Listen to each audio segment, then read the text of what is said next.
Ote, manatua, tainula ta. Tonga foi frau Malolo Manumalo Luafa Feagaiga. Alaua tuai malafarelo. Le paia taulinga. Tato tutu lai mai.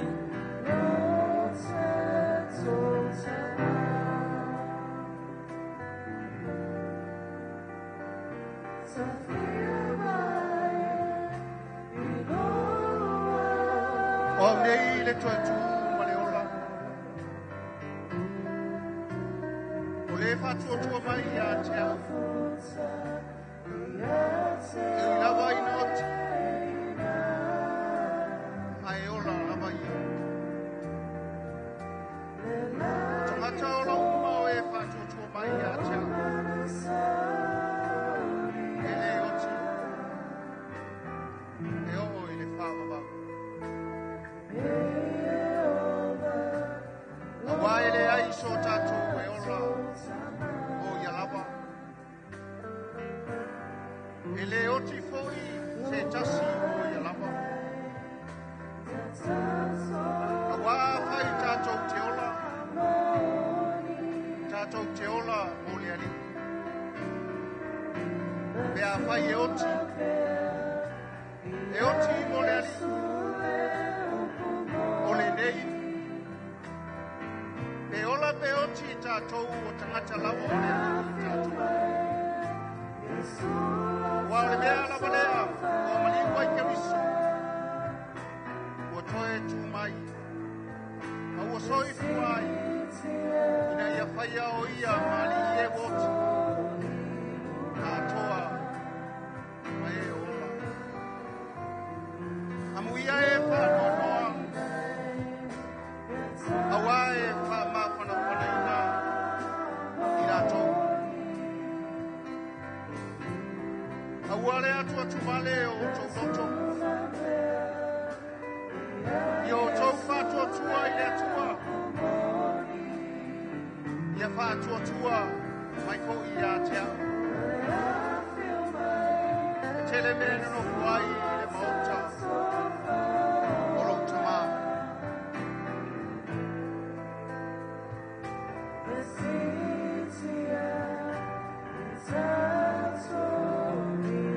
Ia whawhtaia le atua.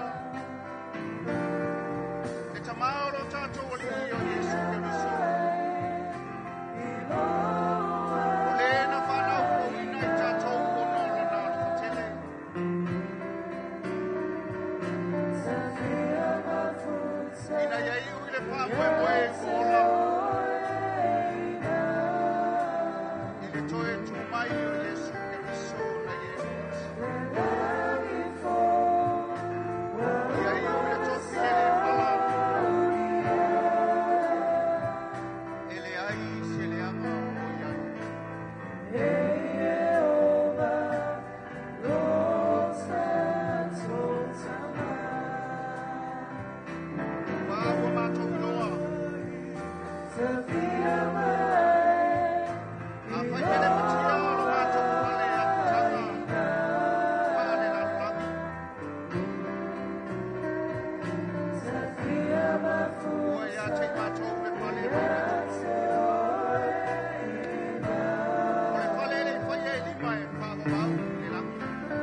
Mamalu, Samoa, Wapoto.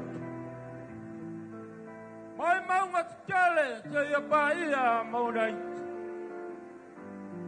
To Maya, like Sungal the Jai, the Mamalu la Cotamiti. She says Sungal Feagaiga, Moto Faltu. The Bahia Nangalua. Oh, wow, my son. Woman fight. On the tato porto le town. Moli Mavina. Tauninga fale inga. Ali sunga. Pai Freda Malolo Manumalo Luafa Feagaiga. Tumaya matala maya.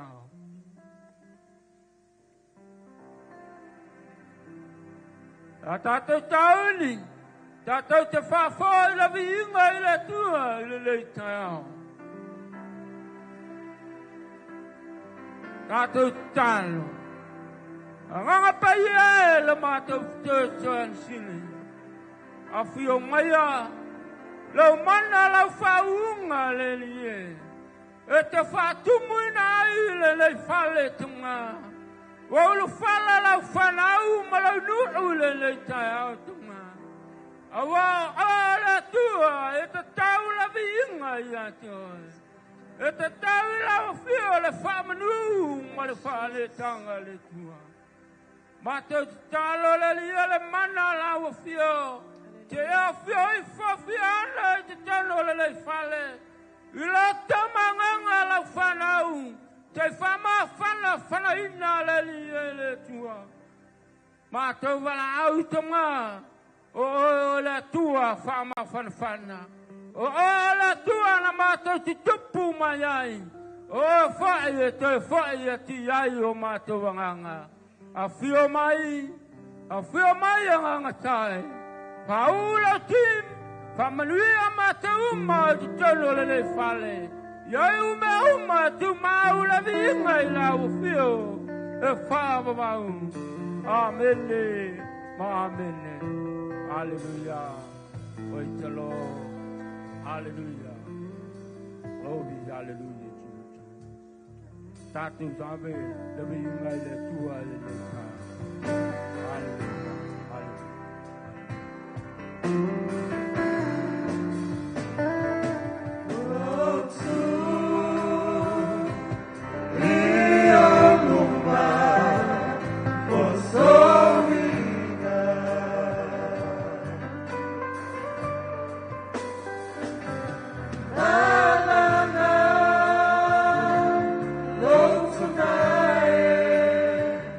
Love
Hallelujah. Hallelujah. Epaya.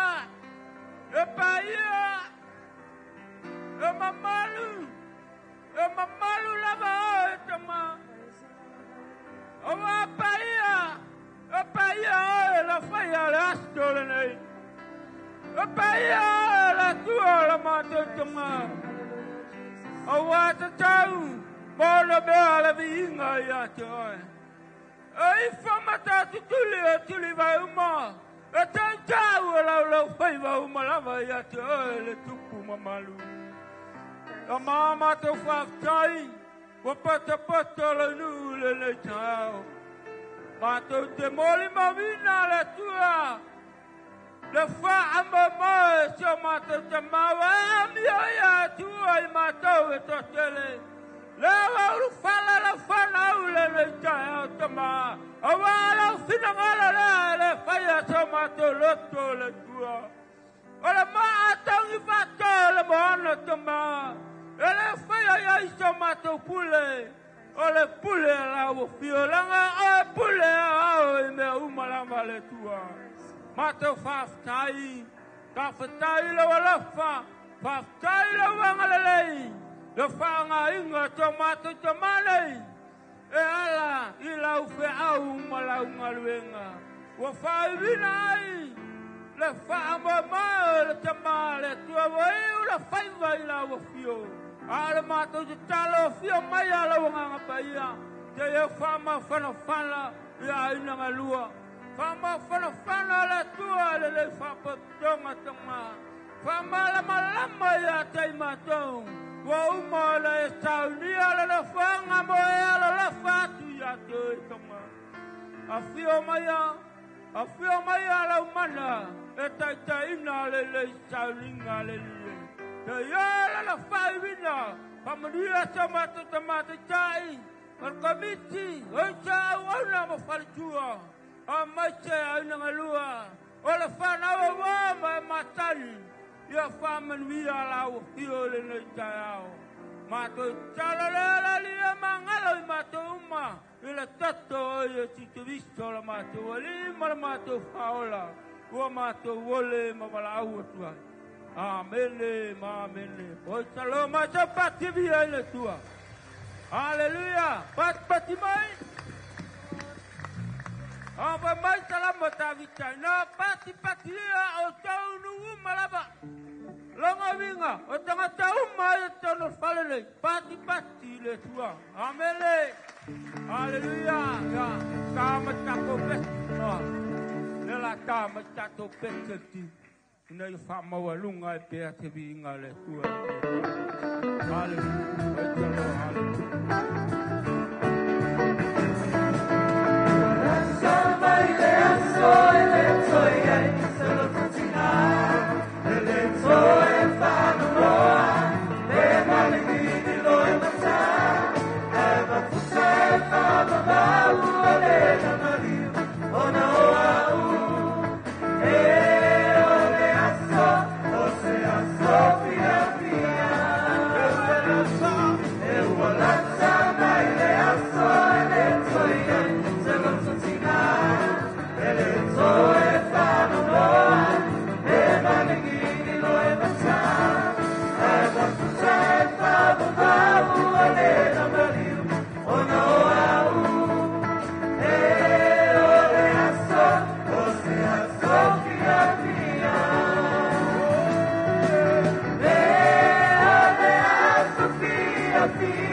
Ya, vai mai upo le peste.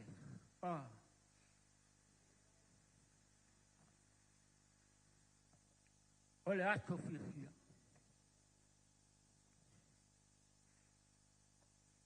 Hatonu foi o le tai ao le lei le te tai ao whanonoa. O le tai ao fia ma le tai ao le oli. Langa fai mai le tala tutpaia. Am ia e oti. Awa oti e le. Amen. A fai mai tala pau. Ua ia tau le tau le lei. Ua ia te ia le tau sinyonga. Ua ia ta ofi le upu o le whaatutu. Ale le nya. Ia le tua le le taa. Katonu le aua umana momoli. La ufunga le vi inga ma le whaatai le tua. Uma foi na ave le whaamua ma le whaatangi le tātou tapa au sili le langi. Langa o ia e ona le ato le nei. Al nei tai ao, patalo falo ia atu le, sunga le te tai, tanga luenga au. Tunga, weti te le foa ma le fantua. Tu foi, sunga komiti fa foi ma o tu fantua. Le paia ma le mamalu ala o whenga luenga, paia le tua ma o tu fantua. Le paia ya ina lua wo mai matan. Tupu mai wa tato poto le leta. Ta lofa lava ile suafa Yesu le tato ali ma le tato faul. Malo le tofu manguia malo le langi malo le lava pali. A fa fitai le tua. Wa ya mia tamai tu o tato to. Au le nei tula te tonu o la whanga tola tātou polkalame. Ia, te tonu nā wai au ia le tātou pepana. Le la tā mani tātou pese lea liti. Ia nā tui nā tu le le tātou talo whamawhana. O le tunga ia pata, whimaono. Wai, whimaono, pata, whimaono. Ta me tato pese faili mole lava.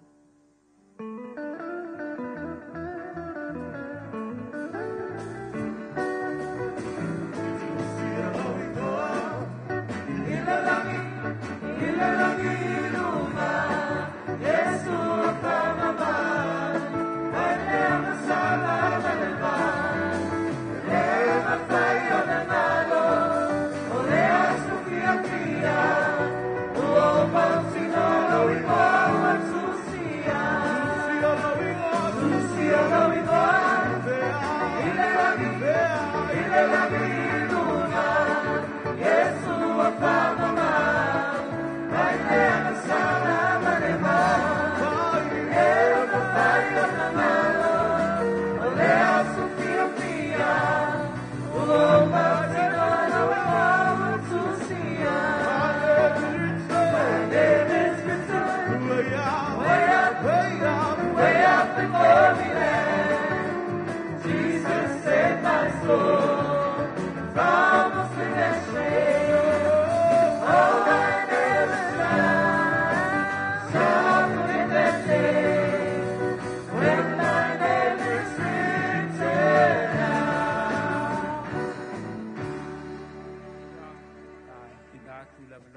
Talo fama fanfan.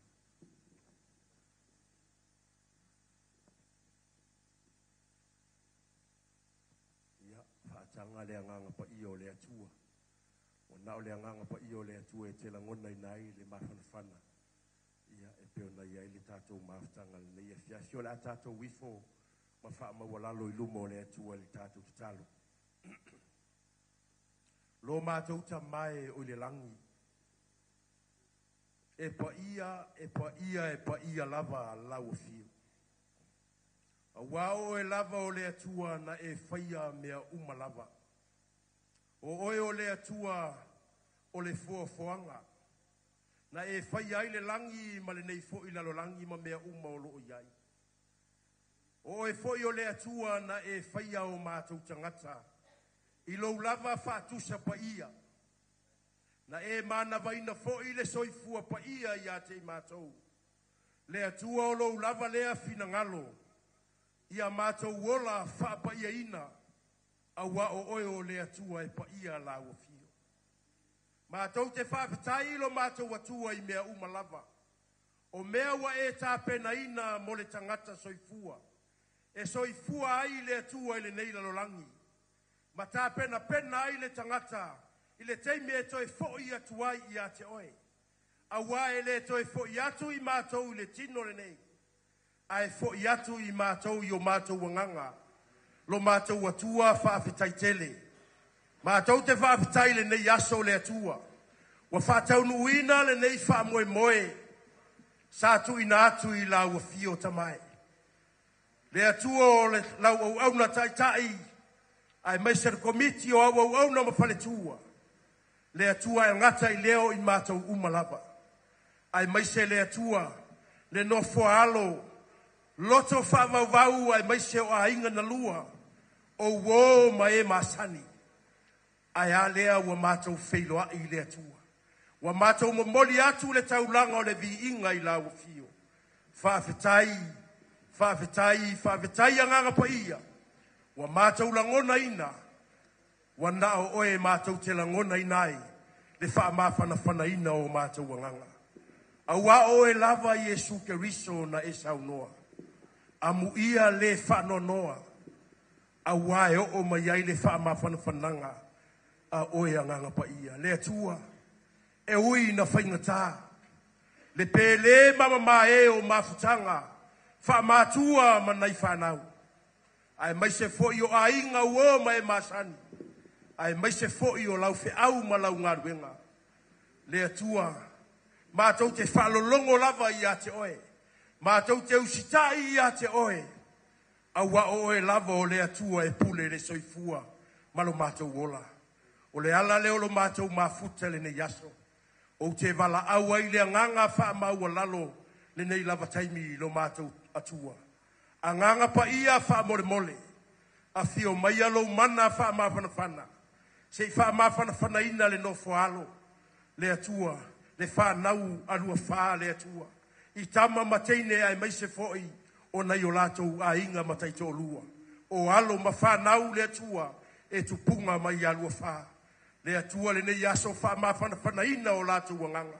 Ma wha aloto tele ina I latou uma. Wha manuia fo'i ma wha mawhanawhana I a inga na lua. Le atua e maise fo'i.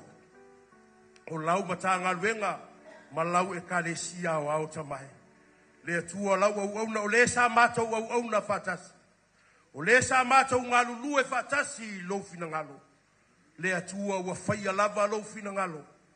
Wa e wha mana waina na whi au mana ngaluenga. I o e lo mātou atua. E moni au a fionga pa ia. Amu ia lava le au na. E te wala au mai. Ao loo wha pia lava o na tū I lo fina ngalo. O au na pia ia te o e le atua. Malo lava fina ngalo pa ia. Wha manuia. Le nei lava aso tamai. Manuia le whanau. Manuia a inga na lua. Manuia I mātou uma le nei aso. O lau matanga luenga tamai. Le atuanga le leifo I wha manuia I lau au na le atua. Samuelu marifaletua ia fitine iai. Ala ngata fo I leo le eka le sia tamai. Le tu ua I o le mafutanga ma le tama. Ia iai lo wanga le lei malo walofa ia te I mātou uma tamai. Ile nei la vaso. Le atua o le mātou wala au lea. Fo ia le vi inga ia te oe. Ona o mea sili wa e whaia mo I mātou. Our Father in heaven, holy is your name forever and ever.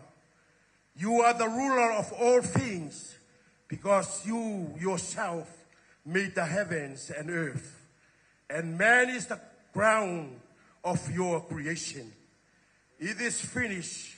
You let us know that there is a day when a man dies in the body, but the spirit returns to you, God. Thank you, Jesus, because you are the one who prepared the new hope of the person live again because of you, Jesus Christ. Your children are together on today. We witness the happy day of your servants, Luafa, because you have finished the work he was working for. Thank you, Jesus, for your comforting Condolences the children who are sad because of the break in the relationship with the father, families and friends, your servants and the church, as well as this congregation. Bless us with your Holy Spirit. When we listen to your words, comfort us and keep us in your own will. This is our prayer we are asking. Jesus, your mighty name. And everybody say, amen and amen.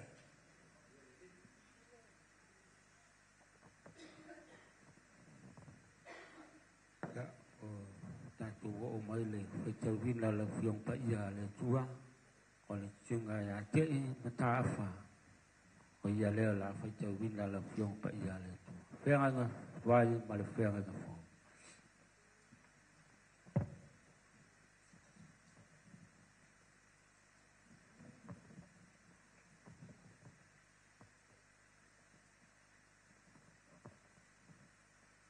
O le tusia lua Samuelu lona mta upois fulma lua lona fai upois fulma valu se ia fangata le fai upois luas fulma tolu. O le tusi foi Roma lona mta upois fulma fa ia lona fai upois fitu se ia fangata le iva. Fafonga mai al fai tawina lana fionga pa ia. O ila so fitu ono oti ai leo le tama. O fefe ona ta vita ta watu ia te ia o oti le tama. Awao whapea I lātou whauta, na tātou tau talatu ia te ea ino o ola le tama, ai le whaafonga mai o ia ia te tātou. I le atile ai ea o na ti ngā o ia, pe a tātou whai atu ia te ea, ua oti le tama. O vai atu tā vita, ua whimuswa ia na o ona. O na masalo leo tā vita, ua oti le tama. O na fsili atu leo tā vita ia na o ona, po ua oti e le tama. O fai mai lātou, ua maliu. Untu lai leo tā vita nei le ele ua tā ele. Mau, masui ona ofu. O nā alu atu leo o ia I le fale o Ieova, maifo. I le sawai I lona fale. O fai atu ia te I lātou. O na lātou lau mai lea, ni mea ai, o na ai leo o ia. O fai mai ana o ona ia te ia. O lea ele ne mea o e faia. Na e ana pongi matutulu, au soifua le tama. Au le nei, ua maliu le tama, ona e tūlai lea, ma tau mafa. Na tali atu leo o ia, na oan pongi matangi, ina o ola le tama. Awana o whaapea, e iloe ai, pea lofa mai ia atea, pea lofa mai Ieova ia atea, ia ola le tama. Au le nei, uoti o ia, se ale mea o te ana pongi ai. O te mawhaia ea o na toi whaafosia mai o ia. O te halu atu ia te ia. Ai le fo I mai o ia ia tea.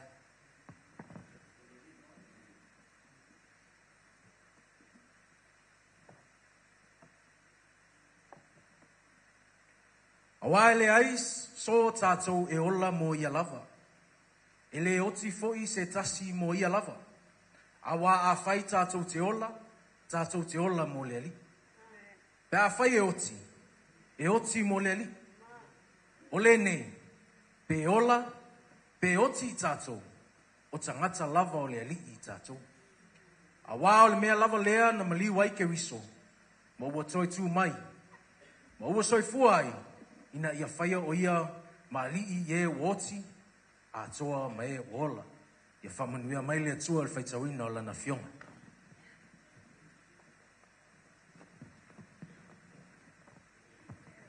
Mai tau pati bi ai le tua, o le whaakai le sungai au auna, ia wale, ma te stale whamawhanwhana, a pe fwoi le au mo le whaitawina la fiong pa ia le tua. Ia o te tatonu le wao mai tātou I se tasi vaenga, o le tātou salinga. Tā mai tātou pese, malaudia e me whaalalo, tātou whaputonga, tātou tūlai mai. Ia o na, whaatola I leo tātou mon mau, I ngātua I leo la manoa. Ia inga mai se whanau, mon mau I leo.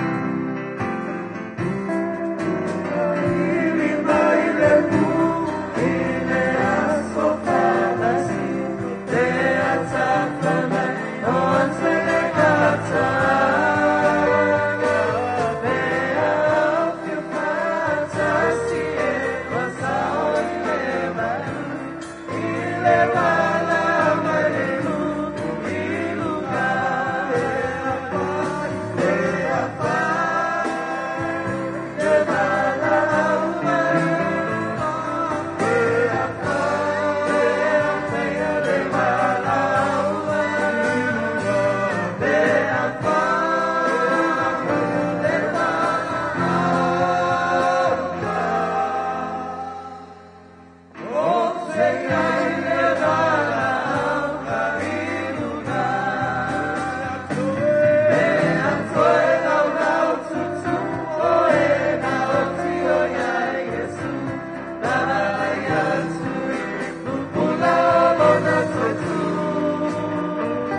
tunga manoa man whalalo, ia la ina, ia maitio. Whalau mō mun mau ni, dai au, kafu Yesu. Amen.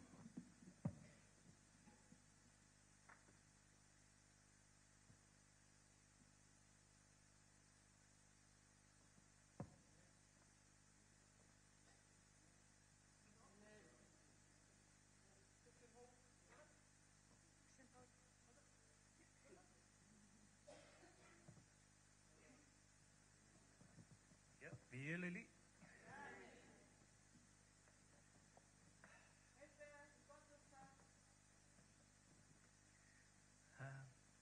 Sofa o le tama ma le alo ma le anganga pa ia o le tātou whaola. Haftai lava e suku iso mo lana alofa ma lana anga lei ia te mātou e whanau whanau noa. O te whata alofa atu e sunga tai tai ma le whale tua ma le nofo alo. Le au whainga luenga a le atua, a inga lua, ma le paia, ma le mamalu, a tātou mawhutanga, ua poto mai, o le aso, si o mātou tama. Kia ora. Namaste. Nisa and Bula, Banaka. Whakalofa lai atu. Malo e lele. Ni hao. G'day, mate. Kia ora. And talofa lava. Those greetings are from my dad. He's the only one that passed that on to me. Right? I'll start my journey. Beautiful journey with my dad. And my steps with dad was him working at Tip Top Bread in Kingsland. Looking at my dad in a young age, he worked hard. He worked hard for us.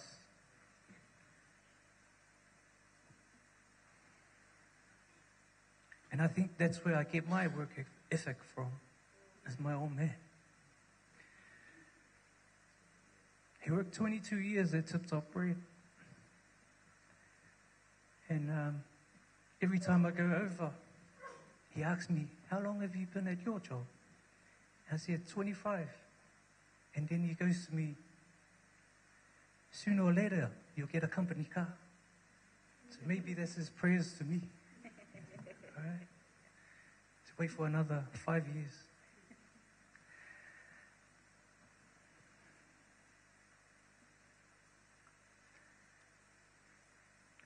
A story as well. I think everyone knows that we go piki ang yang, right? So back in the days of mum and dad, all right, wake up at 4 o'clock in the morning and we'll drive, all right? Dad taught me how to drive, and I was only 13. But this is drive manual. So driving a Pajero that time, I only left it on gear 1 because I was strolling down the hill. So he taught me those lessons, and I think I passed it on to my brother Paul. So yeah, Paul knows how to drive manual because of me and Dad.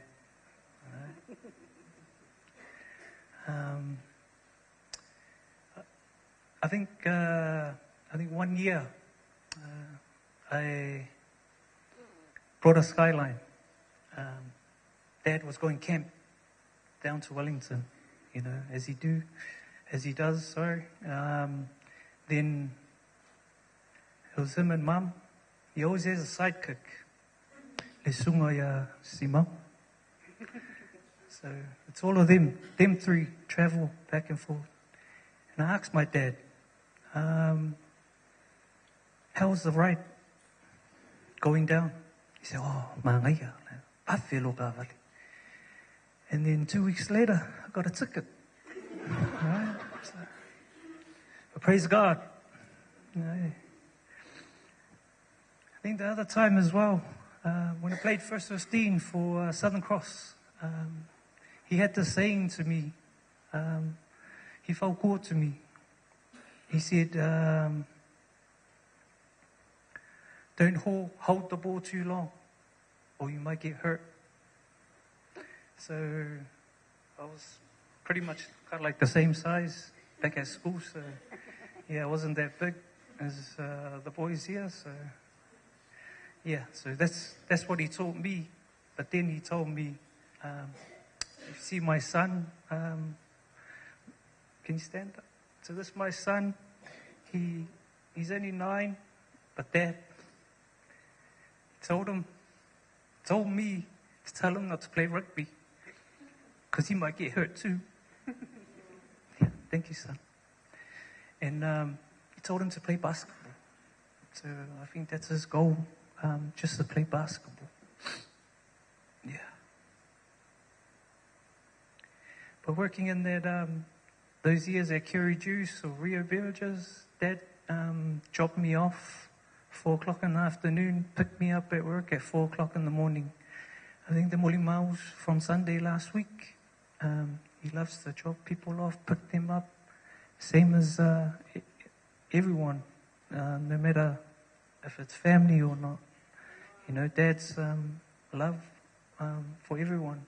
And he'll wake up early to do his cookers and everything. And we knew that when we were young. It's a blessing for Dad. And I think when he told me about work, he felt good to me again too. The saying that he told me was, Pea e mawhai, whai. So if you can do it, do it. That's what he told me. And it stuck with me all that time. I think all the cousins know me, called Crazy Legs. But I think my wife knows where I get it from. This old man here, he's so loved to dance. Right? But Dad, wala mun mau nga. Whamangalo au, malau kōrua, malau whāngau.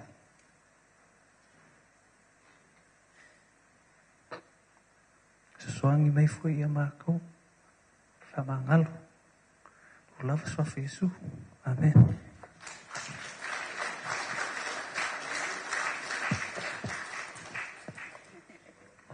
God is good. All the time. And all the time. God is good. Yeah. Whawtai lava mo le awano. O au o ema. Tau tū o au whoila leona whaar whanau le tisi o matu tamau.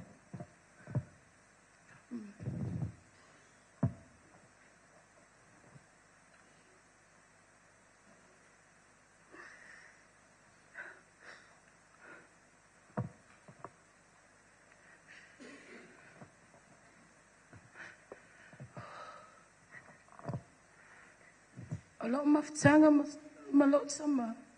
Ele mawhai o na whaangaloina. O se tama to anga lava e ngalue. Ele malolo. E mana o lava o ia. Ia le lei mea uma. Awana i se mea whale tonu. O ia foi o se tama alofa. Iso se isi lava e sau ilona whale. And my friends. E te tusa lava lona alofa ia te ato. O te whawhtai ei i le tama. Ilona alofa whamaoni ia te au malau whanau. Mana grandchildren. I may say lava lona fine o le ati. That's my daughter. He raised. Le mawhai ona alu lo tama. Ale avena lona supakako. Whai mai lava o ia, o le ati lava o mea uma. O te whawhtai ei, ilona tau singa ia te ia. Thank you, Dad.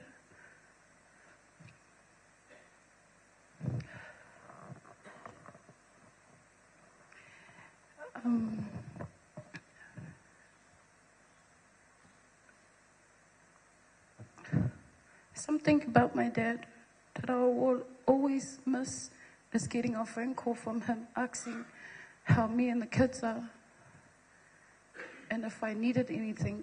And he always goes to the shop and buy my kids whatever they want. He will call me on Sunday mornings, Ima, o lalo ko ngai. Whakoi, o pulea oi pulan me whai. And he always says, yeah, kasia lava so salaki pakeka. Alela whai ako umaka kukai ai. Whakoi, Ieova lele, Dad. So my dad will always cook for like a whole village. Like everyone knows, he'll come with 7 ulos or whatever, and then I'm just coming with one thing. Because he said, don't worry, Emma, I got you. Now that you're gone, no one will ever have my back like you, Dad. I will miss you so much. My kids will miss you so much. Lenei toi ina. If you feel lava oia alwe piti tameti mele aunga. So when I'm at work, Dad always goes and picks them up. All the kids will go to their papa's house and they're always fed. All the kids will miss his chicken nuggets and his chicken nibbles and his chips. And I may say lako kukolesa e whaia le toi ina. Lastly, but not least, Dad, leading up to your passing, I was honored to look after you for many, many great things that you have done for me and shown me and taught me. I'm blessed to have you. And I'm blessed to have you, like myself, grounded in the house of the Lord. Thank you for always looking after me. And Manuia lo malanga, Dad. I love you always. Thank you.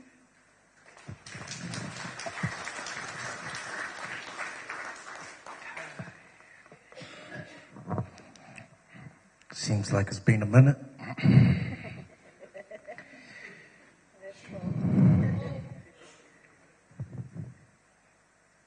It's been about 15 years since I've been away from New Zealand, not including my back and forth trips that I come and see the old man and the old lady.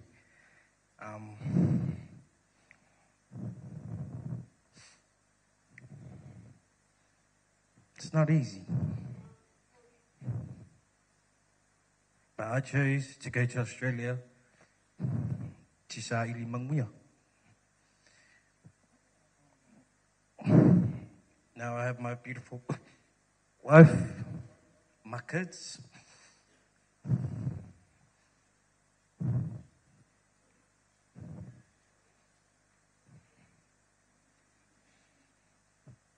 I'm just grateful for him teaching me how to be a real man. Not a lot of kids out there have a father by their side. His wingers and his meals, I don't think anyone can do that. I may have his side look where I get angry at my wife when she doesn't do anything right. It's kind of like what I see on my dad when he like tells my mom back in the days, well, and then turns back and he does the. I think everyone sees that, you know. But for me, I'm grateful. Grateful for my father for teaching us brothers here to stand on our own 2 feet, same as our sisters, and turning us into role models that we can pass on to our kids, and therefore that Feagaiga name lives on. My journey before I went to Australia, I didn't want to go. I was, as a lot of you guys know, I was a bit of a bad boy. You know? Back then, little scutty, I guess we all go through it. But as you get older, those fun days and stuff like that, they start to fade away. And as you get your own family, that's what my old man always used to say to me. You'll never know until you have your own. Turning 17, turning 18, I went straight to Australia, to a land I've never been to before. I went, I did whatever it was a teenager would do. Then now I end up with 5 kids.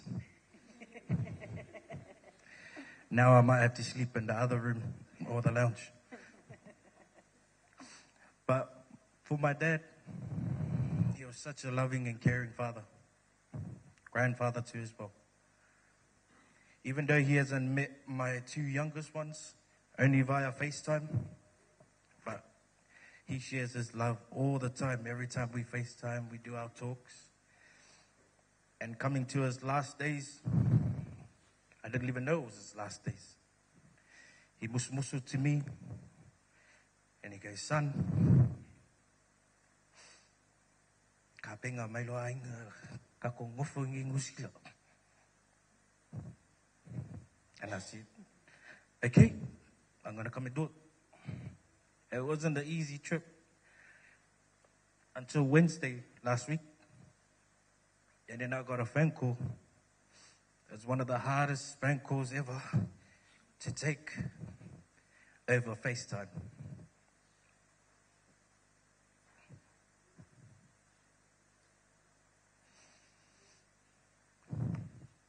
When people tell you, say something to them, I don't know what to say. What was there to say when he's not breathing anymore?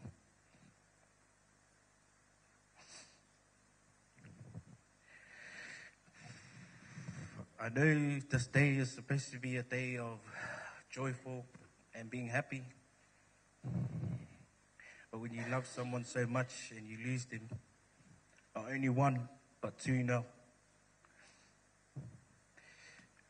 that hits different.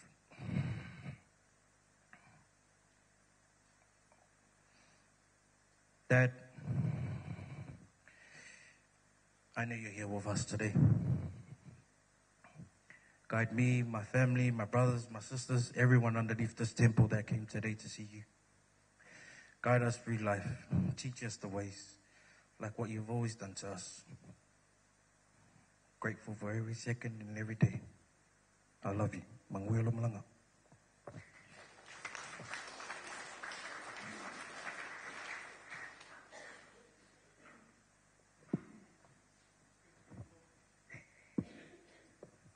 I don't know where to start, to be honest.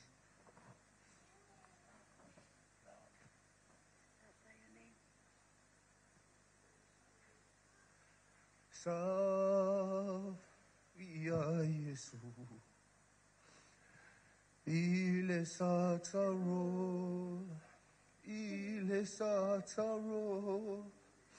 savia Yesu. Olo fatali mai, sauia Yesu, ile sataro.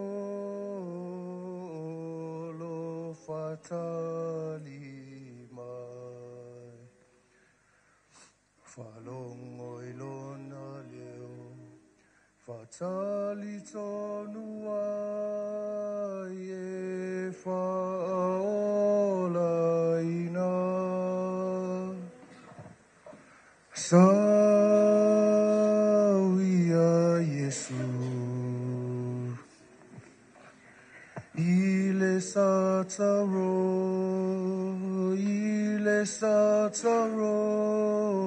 sauia Yesu. Olo fatali mai. God is good. And all the time. Manumalo Luafa. I'm the old man's namesake. I'm the youngest out of 7. Growing up with the old man, he was my first superhero, and still is to this day. When I was little, he used to, he'll do what a dad always does. Take me to school, pick me up, all that stuff. As I grew older, me and the old man had ups and downs. But me and the old man pulled through somehow. If there was a lesson he taught me how to have a big heart. He taught me how to loko mawalalo, regardless of however people treated me or,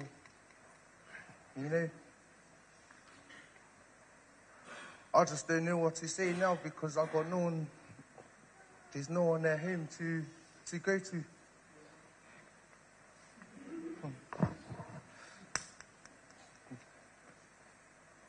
Home's not the same anymore, Dad. Sometimes I don't feel like going home anymore. Because you're not there. You and Mum. But I'm going to stay solid and stay strong for you, like how you always taught me.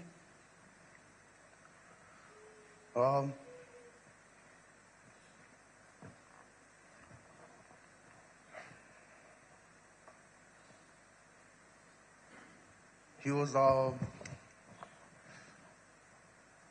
was like the brother here. He told me how to work hard.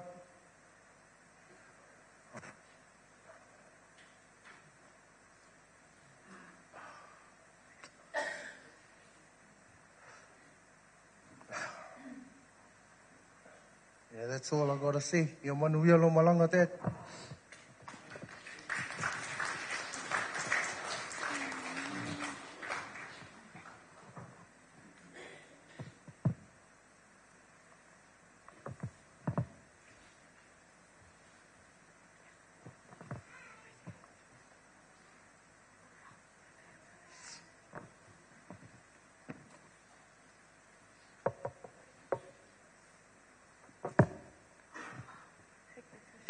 Hi, everybody. Hi.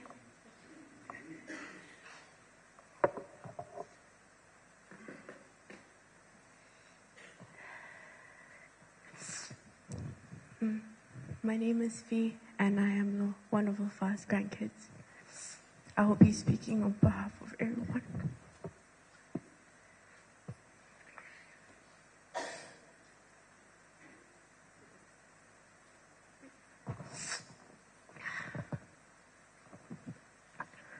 Growing up, I lived with my nan and my mom.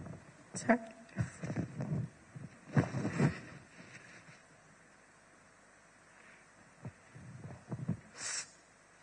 And I grew to only see them as my parents.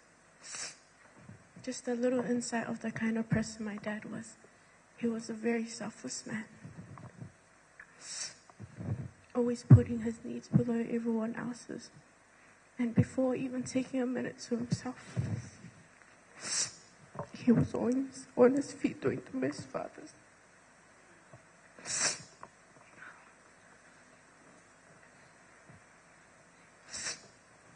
I don't think anyone could fill the shoes of my dad.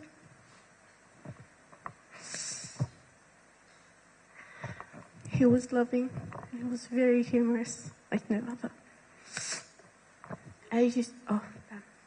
As you may know, he served as a pastor for 15 years. And he was a very loyal servant of the Lord. He was the most God-fearing man my family and I knew.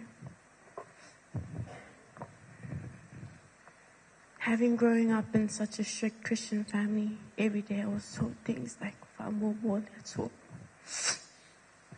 these words were ritual, the Bible was, and church was. Having now to look back, I'm so grateful my dad kept me grounded. Every day of the week, my dad was busy doing things for people, doing school pickups, visiting the pastor's house. I'm gonna miss having such a busybody father. He was not only all of these things, but he was a grandpa to 33 grandkids. And there was never a time my cousins and I felt neglected or abandoned from that. His love for everyone was real. And we were all equal.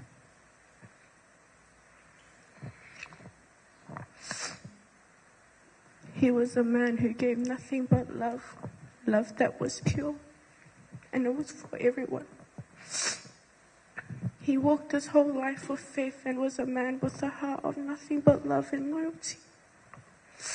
No matter how many times I've been fucking out, got myself into trouble or fell into temptation, my dad was always there. I said, Tamā Luafa, he sure was. He was truly Superman.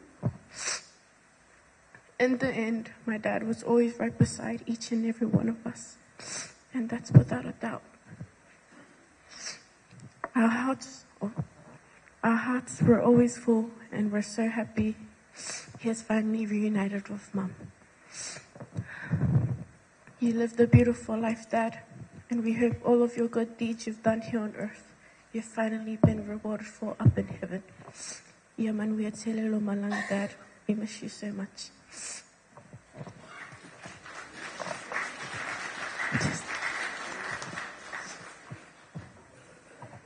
O le wha o mātou māsamole mau le mātou pesi.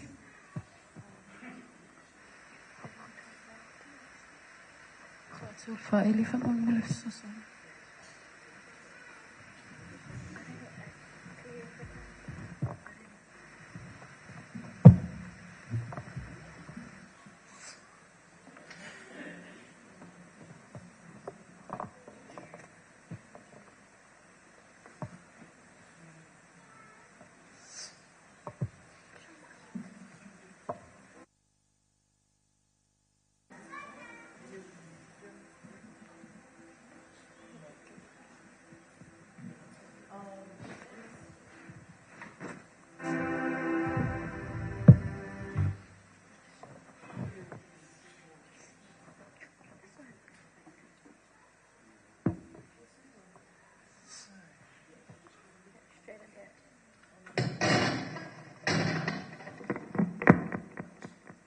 One, two, three.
That's good. Yeah, leitu lai, wala watu le mato ainga, nieces, nephews, grandkids, come up for your dance.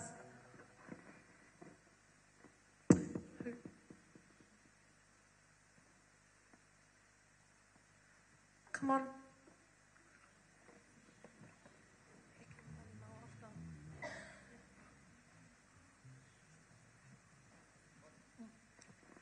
Can do them.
Ya, amale te tu fatasi lo au mai sau pati fa maulunga te le vinga le tua. Ya. Ya, lo tina tu le banor pa ya la inga ya wa fo in mo mau le le ka flafi.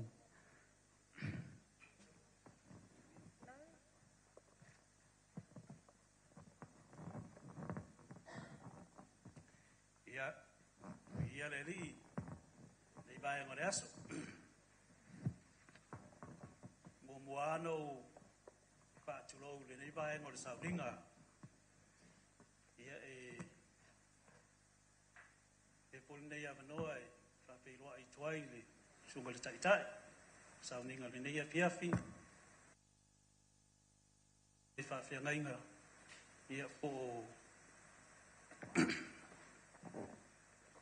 ia maisele pa ia mawalunga o le tātou sauninga le nei asu pa ia inga ngalua ia e maisi foi whaletu o whawhiangainga ia e maisi foi o oma e masani o mawhai o na whio matala mai au ia e mole mawina le nei asu ia e whaasino i le sunga i alo wha ia po le sunga fo i whawhiangainga Malolo Manumalo ia o te tula i aila ma le awai whai fo i lo whatau waa ia e whai fo i ma sui o le ainga o le tina o lua wha ia mai i whale la tai ia o le i whai se mātou whamtalanga ia ma se mātou mori mau ia e le leila vale moto le paa ua mautinoa ia mai loa fui lo tangata le nei e tau tala atu pa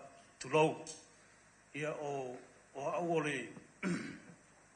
o le atali o le uso matua o le sunga le whawhenga ia lua wha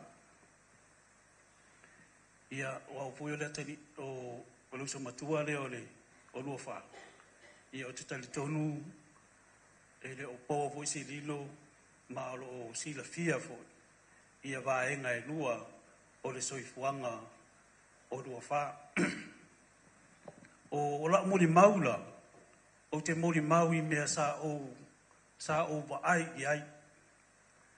ai o te le faia se muli mau e a ngai lua fa sunga ia lua fa isi mea sa o fa longo iai o la muli maula o mea sava aia ia o mata a o taimi o soifua ia lofa o le sunga ia lofa mo se silafia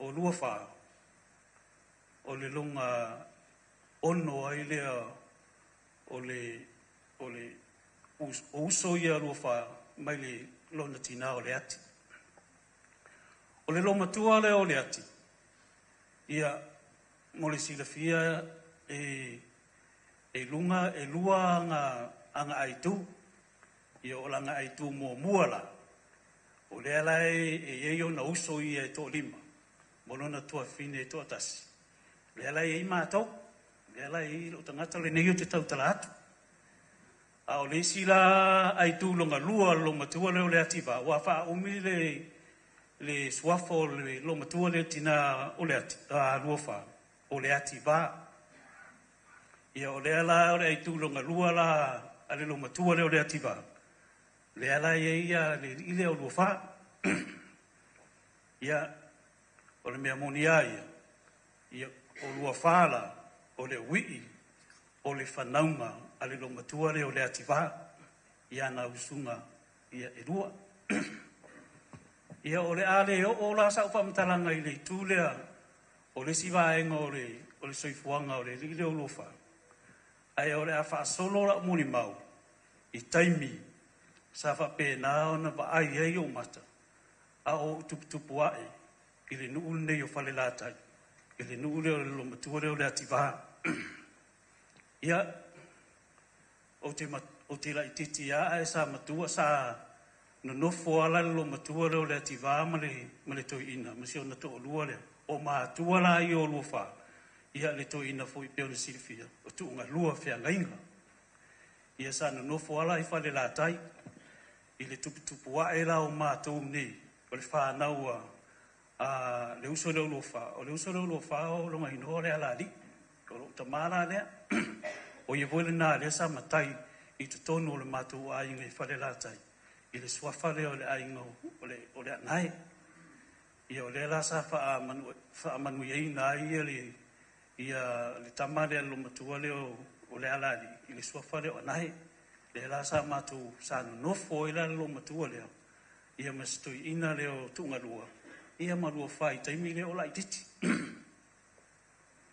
ia na tuputupu e ala ia leo wa vai i mea sa tupupu e whale la tai Ele I lava la so I loa I le soifuanga o nei tangata o lua whai whale latai. Ai pau ale mea sa o I loa o ngā luenga e māsani na whai tupulanga. Fo I e a la iti. Ia o le whai lava o le sauninga lava o le sa auniro o le whongatau mafa. I whainga o saka ma me whapena ma whiau papena. Ia o hao lo te lai titi ai taimina. Ia na tuptupua e ala ia lea o whaiwhaina mātou maftanga mātua lua wha. Ia le ati wā ma le toina leo Feagaiga, tunga lua. Ia o na tuua rola ia leo whale lātai. Ai malanga mai lo I si umu. Ia wā o leo si le fia, o si umu. Ia o ina ia lea lala whanga. O le nuu leo le toina leo tunga lua Feagaiga. Ia na nonofo I rola ia le o inala na mi ase vai tau o te leo toi wa ai ala ma toi mose ma maftanga. Ma le tamare I alua wha. Ia walu wha solo le soifuanga. Ia e masani ala na sausi o tamai asi le lo matua. Asi si on tina I si umu. Ia e masani ala na mao mai ma si o tina. Ia o inala e toi mau ai le ma o toi wa ai e I alua wha. Ia au taimi voina o na nofo whaatasi ia lua wha o na mātu o le ati ma tunga lua. Ia ma avanalu, ma pelu, ma siana fui whanau o le lato a inga rā le isi umu. Ia wa whaasolo lo I le soifuanga. Wa ngai fo I mātutua ia si o mātutina le o le ati. Ia na whapena lola ia lea o na maua fo I ngase o le tino. Ia na whapena rola I ele na to e sausi o tamaha. Ia mato e watu lontina I whale lātai. E watu la le ati I whale lātai li taimi o langa ngasi. Ia au whapena o na ua tangata matua fo I lua wha. Ia au taimi voina o le whai ua peia ua na nofo e ma ela I le taimi le nā. Ina to e watu ila I ele o le lo matua le I whale lātai. Ia matausi ela na matoi o atu umai lua whama ela. Ia matu toi na nofo I whale lātai. Ia ua alu le tau singa fo I taimira ngase o silo matua. Ia a o winga I o le tangata o lua wha. O se tangata e ese le tausi matua. O le tausi matua. Ia ma winga e le iloa pe eisesi sa paita ia se la bebesia inga male nei tangata. Pe ia I fuse taimi sa wa pena ona ia la fo ai I upo ni ina ia fa manua ina I ni fina ngalo o nisi o tangata fo I whale lātai ia mesi fo I si umu. Ia o le taimi ina ua fo I mai toi fo I mai whale lātai. Ma toi mai si mai ia hele lo matua. Ia ua alu matou maftanga na waitau. Ia ua pala au ele tuosi si o mātou lo matua lea, tina leo lo whare tiva. Ia, ona lango mau e rola I ele lo matua le I whale lātai. Ia, e pe rua ewa iaso, tolu wa iaso, ua maea ona maliu le lo matua nei. Ia, ona whapena rola I ele ona toi taliu mai ia lua wha, ma si on ta maa o tunga lua Feagaiga, ma ela, toi fo'i mai I si umu. Ia matoi no nofo ai loa. Mai la le taimile na, o le talopo le tasi iwa fitu lima. Ia tasi iwa fitu lima. O ina na au le toi wa ai, ei matoi mo se maa mafutanga Malolo Luafa. Ina vai tau o le soifuanga. Ia ona tu ualola ia lea ua ule toi mo se matau mafutanga Malolo Luafa ma stoi ino tunga lua. Ia ona whaasolo ala ia lea o le soifuanga. Ia ona whapena fui la ia lea o whaalongtala. Ia a o le ipai e o matu. Ia o le ua tau umai ni sila. O tele I o me selo e whawhangu ma whai maa o onga. I le soifuanga sa soifua I le usole ne. Ia tamane a Luafa. O le winga o lautala. O winga o le tangata. O winga o le tangata e tausa a fia. E le mawhai o na mau ai o e se langona vui lele a me te ita ai. E alu si lo maftanga fa pea o fai mai se upu voile le fa manu ina ai lo finangalo. Ai ole o winga le tangata. E mawhai ona ti liva tuai. Ia nisi langona. O langona o le file mu ma le loto mo laro. O winga na e sa o mai tau o le tangata le nei. O le tui le o onga le tangata le ulo whao. Ke le iloa ape sa onga ka ilo ingi ke was se sa o whamtalang. Whamangalo mai a ulo whao. Ai a te awai. O le tangata e sa ili malo. E o tangata lava e sa ili malo. Ele lava sona sila fia ma sona iloa. A o le tangata lava e sa ili malo. Sa ili malo, manuia. Nene, lea o i ele whanau le nei. Sa ili malo le alua wha. Lea ua wha manuia inai. I alo ma whanau ia whaasino i ala ua maela. Ia alo luala ia lea fo i lau whamtalanga o toi alo lau tala. O umana tua le taimi sa lea sa wai o isa mali wai si lo matua ela. O mana tua ila ia le o lana muli mau le sa fai te leilo po toi sila fia. Mana tua fo inisi. Ia lana muli mau le sa fai ile maliu o silo matua ela. Taimi ia o la fewa i ma ela i Samoa. Fai mai lana tala. Ia i taimi na e se ase a fo inele mo se close la relationship maela ona e pe fuena le pe ele amana ia tele ela ia ai no wasau nei New Zealand ia pe o lesi vaenga le ola mun mau no wasau nei New Zealand toi fo ia Samoa e pe o toi fo inga le o lo fai Samoa le sa fai era na moli mau o inasa be ai le fa mau tu ino le la o maftanga maela ina o toi fo Samoa ina o manongi New Zealand atu ria lua whai vai taimi na o le toi fo i Samoa. E la sa mafuta e lo maela. Ia mamau ai le la maftanga. Ia ai ua o le toi whaalonga e lo ia lua wha maela. A ua malanga mai lo i nei New Zealand. I le tasi iwa la tasi iwa walu wha. O le tausanga le na ua ia ua onga. Ia mo saulo i nei New Zealand. E whaila utala. O le lewa o tausanga ia matele i toi whailoa i marisangata ni alua wha.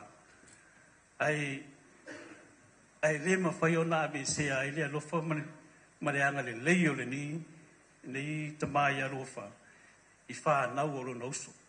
O saulo i nei. Tu sau te tau no uma i nei lea fiafi. Ai usu atu lua wha ia au le tai apu. Fai mei mateo ma te whai ngā ruenga. O la ua maua la o ngā ruenga. O umana sa ili le lei rua wha. A o taimi o ngā rue i rua wha i le titopwe i Kingston. Ia e whaila utala o le tangata e ese le arofa. Ai peia na batu se mātou whamtalanga le taimi o sola.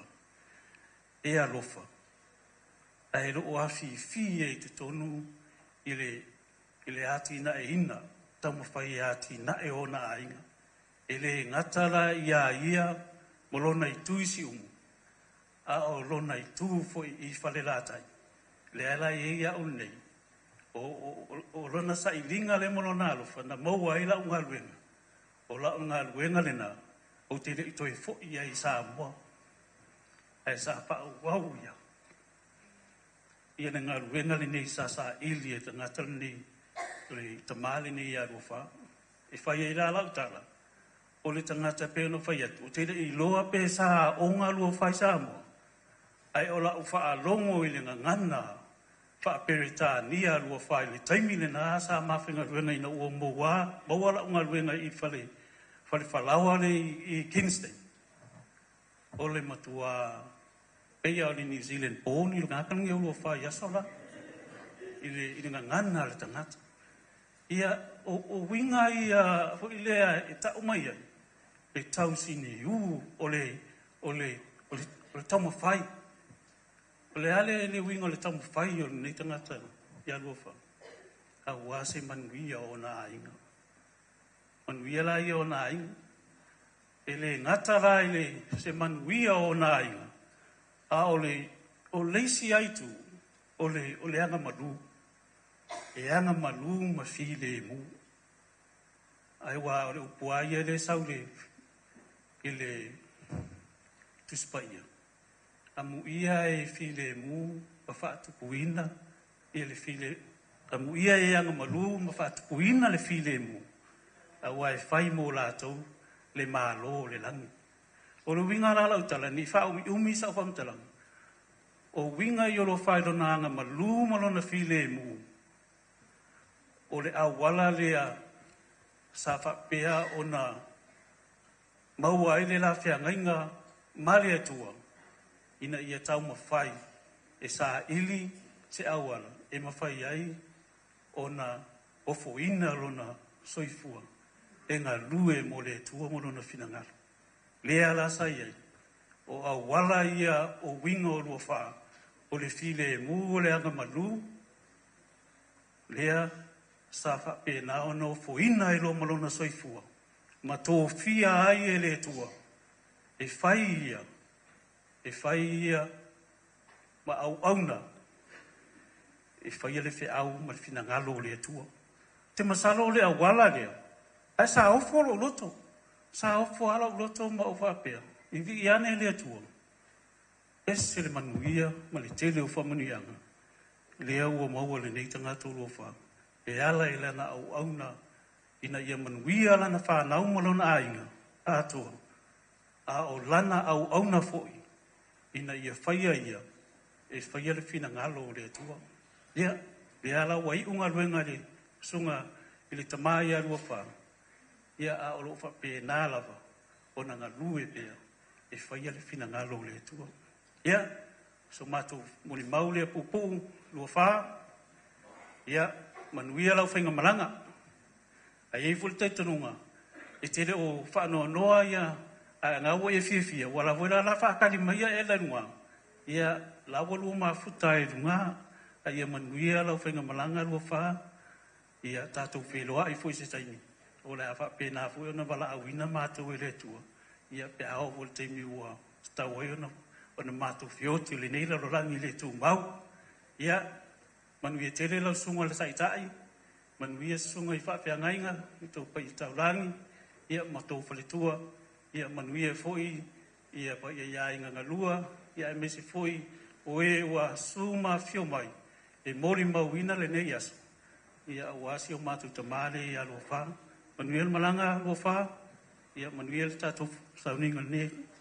Tula.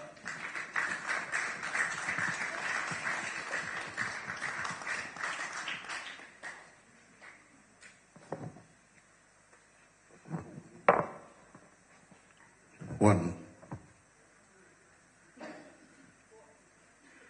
Natu.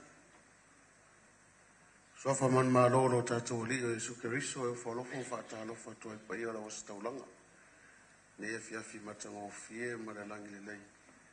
Tātou whengoen mawai ai lau na matanga o fie mo lon sisiri ese. Se isi ia ma fatu se pese e mo ia. Wawa te tau mono mea na tangata. O na ave le vi inga i le atua. Manatu lea ua te alesi vai nga tele o le. O le soifua po le o langa o matu tama. Ai pe o lea wato maa ua le saunoanga le fionga ia nai. Ia a tau sila mal whanau lea. O ia e whamatala i tangata le ngoia Feagaiga. Feagaiga kota pālangi. Feagaiga kota Chinese. Ia Feagaiga kota Cook Island. And I'm a real Samoa. O le mato tamana o mato matua. O le unu matua o Feagaiga i si lo matua o si mato nuu. Si umu mawhale lima mana i afu. E whanaua le tamā o le tene pae lea. Pua tautongia whafuata. Nonu. O le pito i o. O ni soele mau o au o lona o le tufina o Luafa e whanaua. Lo matua no ia pepe fila wia Feagaiga tu foi. No so ele ma le tamaitai lai pito i o tu tanga le vau. Pua tautongia lupe matasila a wangalu Feagaiga. Ai pito ele ma le tamaitai le o ngatonu to yoti tu tanga le vao tano papa pena i upu Feagaiga. Ona motu e leo le vaenga lona lua le ata. Ai ai le tangata I sili mua mua.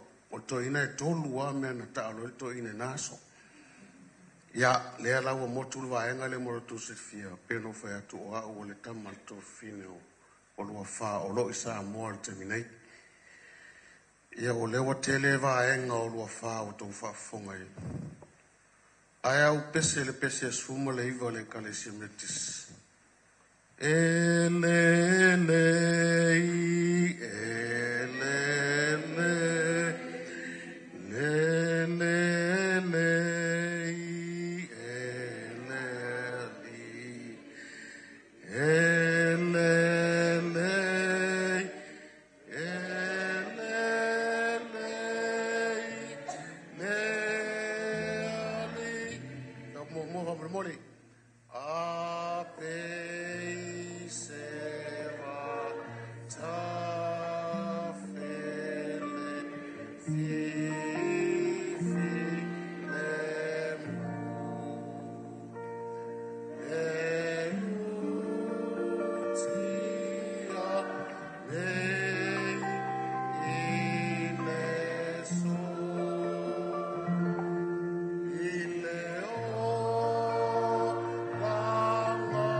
Sai lo staulanga le ina wasai le va mal liu fana a le vai o le vai tuloto le tatau na tupo se fala vela ve ile va ai fal tangata ona sufi le ola ngona o ena mata mata fai mai tauna tinga al to lo staulanga le ai fai mai le staulanga le ai ele lei le o winga I o Luafa o se tangata silio na loto maulalo le tono nei ai. O te le iloa le mātou salos fulu lua tau sanga wola ane, tau fulu lua ngā tau sanga Luafa. Ia sa mātou whapea ana an whenofua I langa o mātou mātua o mātua o si umuma. Io taile lo matua o taile enga el to ina lea ia sa whapea. Nāna o mo maua I lau wa ios tangata silio na loto maulalo. Te le lopo wa isi sio nei ainga wa misa. Pesta ngata e tali le upo lava la le pesi. Lava le amboli mau mo sio mato tama.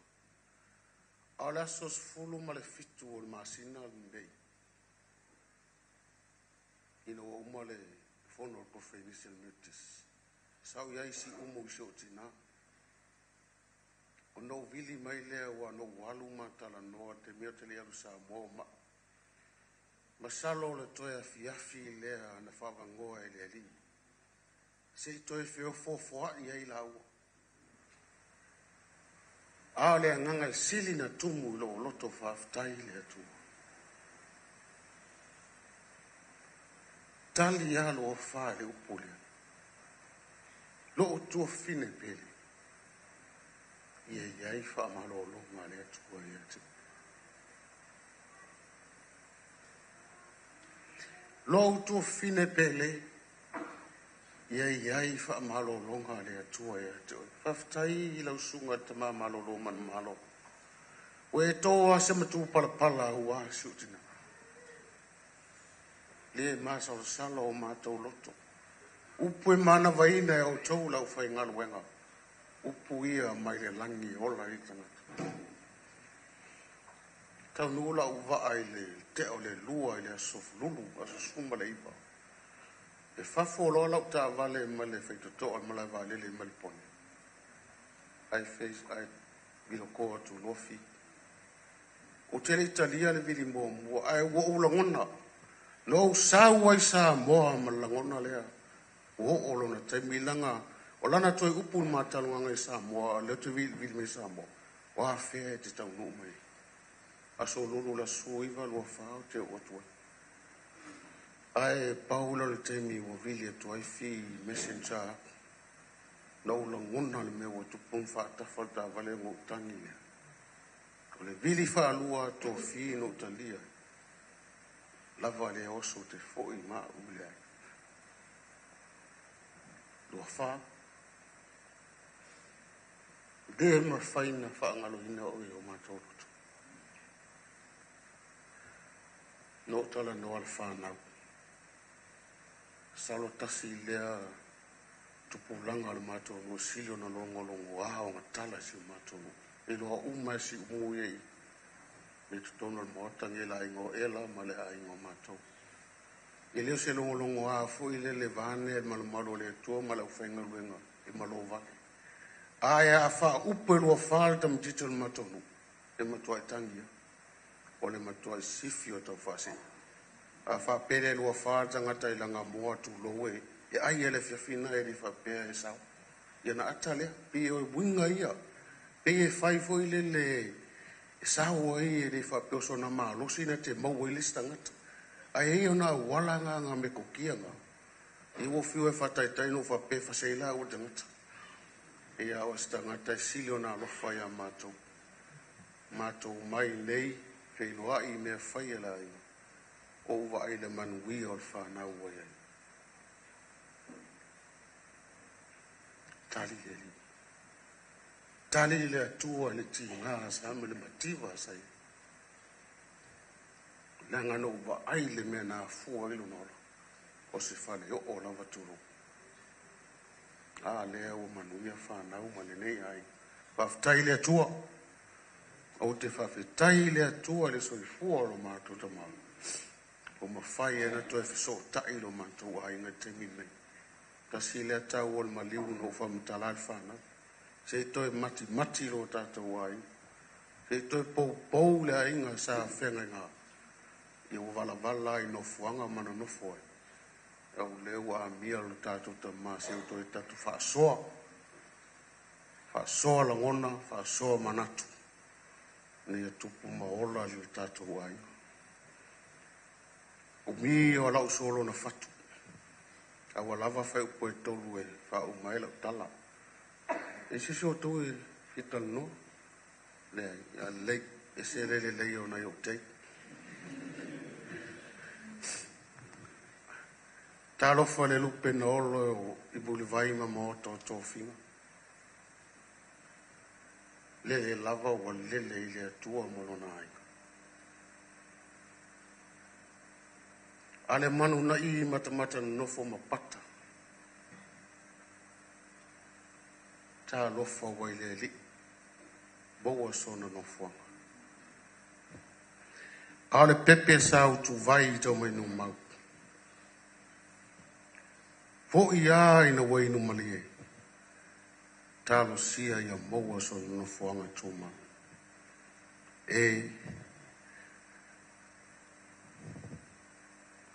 E tau pale ule alofa. Fatua tua e lea tua o ia e pule le soifua maleola. Manuia lau malanga lua fa. Pese suma le vat. O lo uma la Yesu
Whawhetai so matu polo.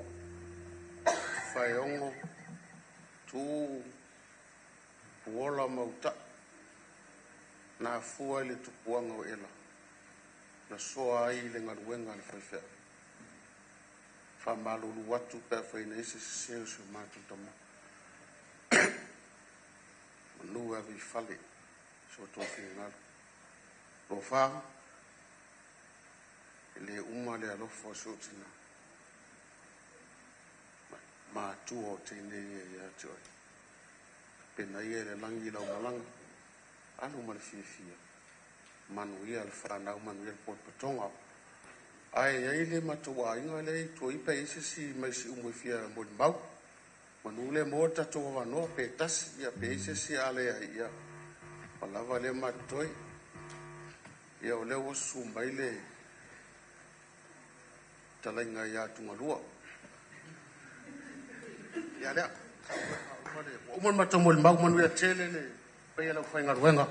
Manu ia sa mo poto mai kalesia. Kakai.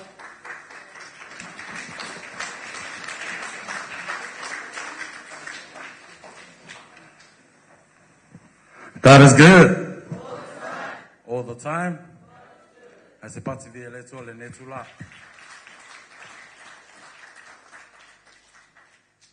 Moni lava atonu wa umanga moli aku whawhataia whanau a me se foi ngisi o kako ainga a ngai kula whia moli mauru Tamā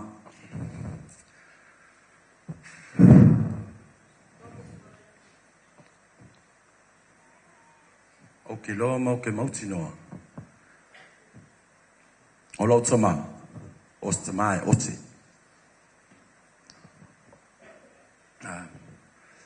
e ote o ngale mea e manga o ia lele. A tonu wa kousi la fia le ainga le atua, le netula. O le Tamā foine, aku wai. Ia e le fia ke le leita, e le fia. Mai tala lau Tamā, e le lele 30 minutes early, lo le 1 minute late. Kongo whamama whawhau tala le Tamā. Ila o langa malau soifuanga. Alo ke vaia. Koi ki atu 2 hours later ua. Se pati via le tua.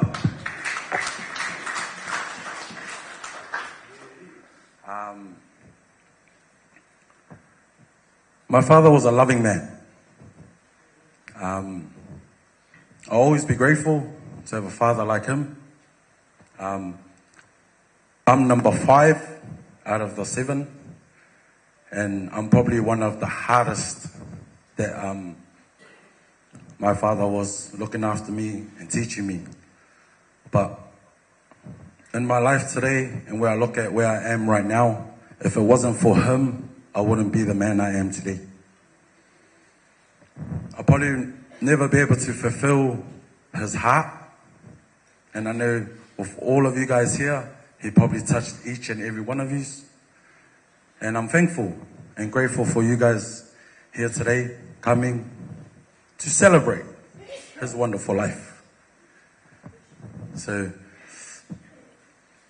Dad, wala sa ufale kongu, wala sa sose, fa mangalo mai. If there's anything I've done wrong, I apologize.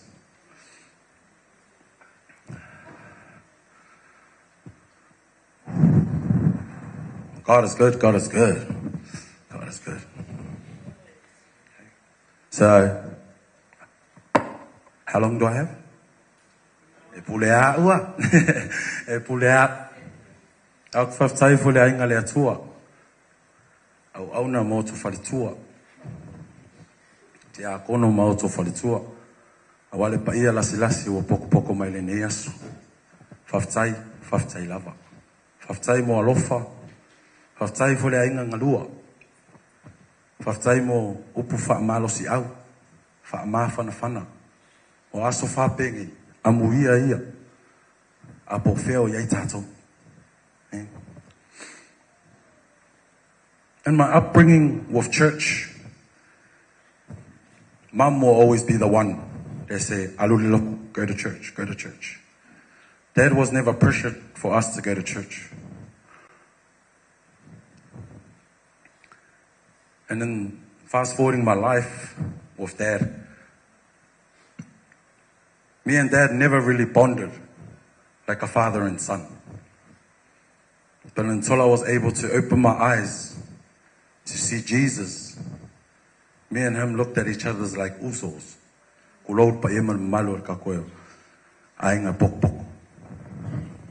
would always joke around. We got a little bit closer.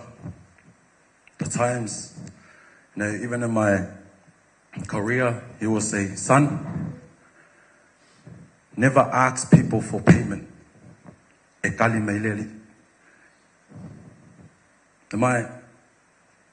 What I do for a living, this man will always tell me, if you do more for others, it will come to you slowly." And I bless him for that. And I bless each and every one of you guys here today.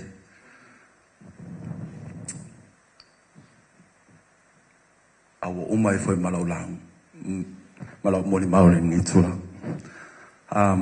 I'd just like to call up to our Alpha Pese. We've got a little, all the grandchildren, the children's children, the father's children.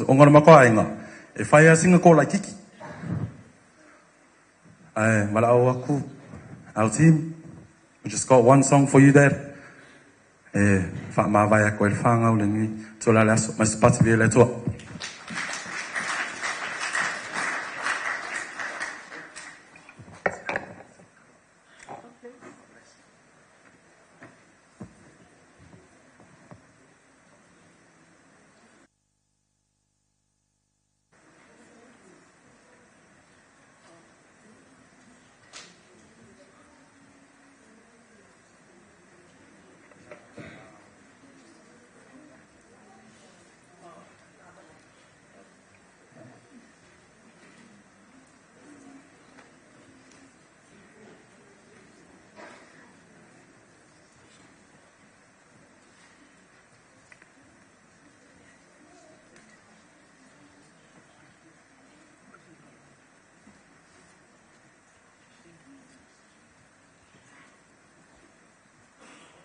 Masa pati dia tua.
Lord, I saw your face last night when I looked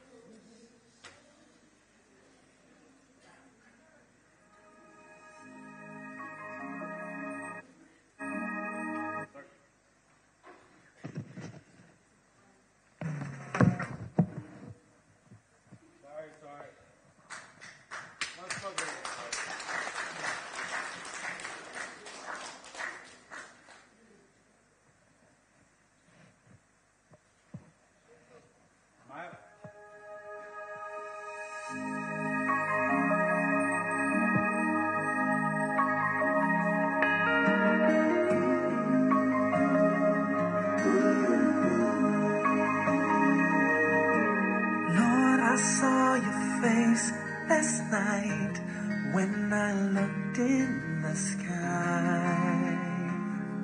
You were smiling. You told me it would be okay.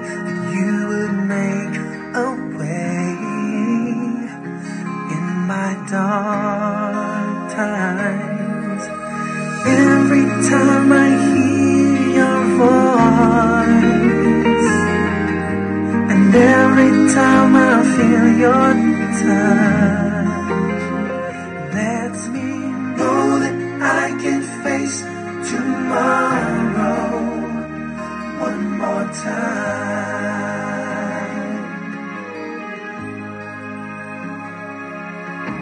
When all my friends go away, I'll be glad to say you're still near me. Even when the wind blows by, I feel warm inside. You're so lovely. Every time I hear your voice, and every time I feel your touch, lets me know that I can face tomorrow one more time.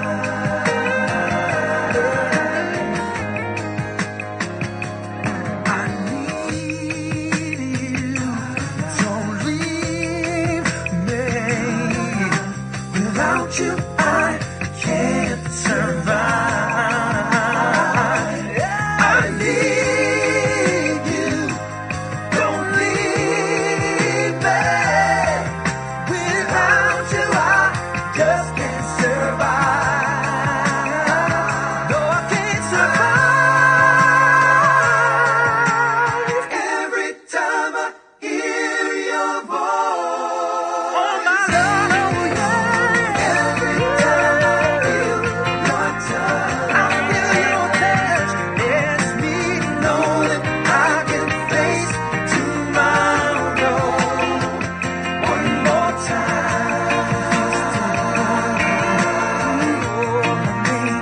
One time, Lord, I can face tomorrow.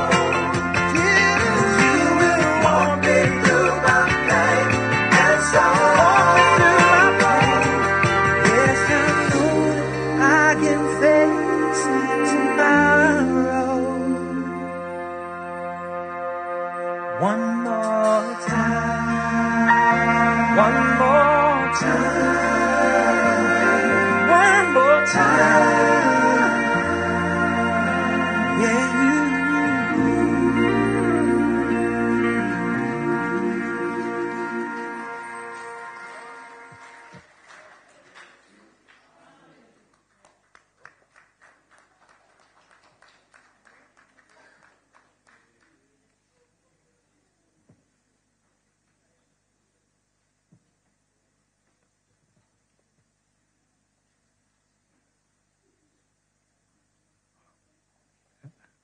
Ya, mai chau pati vi ai le tua.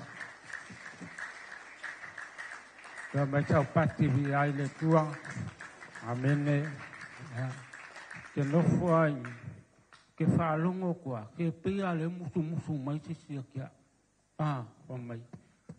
O kai mele upa le tua. A pia le leo to ina le. Ke whaalongo kua musu mai. O kai mele upa le tua. Ele pese fia ato inale o ne pese fia usi tono al mato kalesia para dia la marfalo alo tato fa putonga te lo le la tato sa uni falongo lo pole tua ale la tu un ma pese mala ko inga se usu kaya ai para dia marfalo alo pa ia tato ma tanga le fia la tatu sau ni falongo lo pole tua o ni mo li mau tu toe ai ni si pa ia la inga wo ma macha o ma lo pole tua ia la Pai wai le tato mun mau. Ta ma tato pesa tin. Tato fai launga le chaya. Tunga ya pata. Upuia leta. Ia leo la va ma ya au le tua le chaya. Tatu la maloa ma palalo.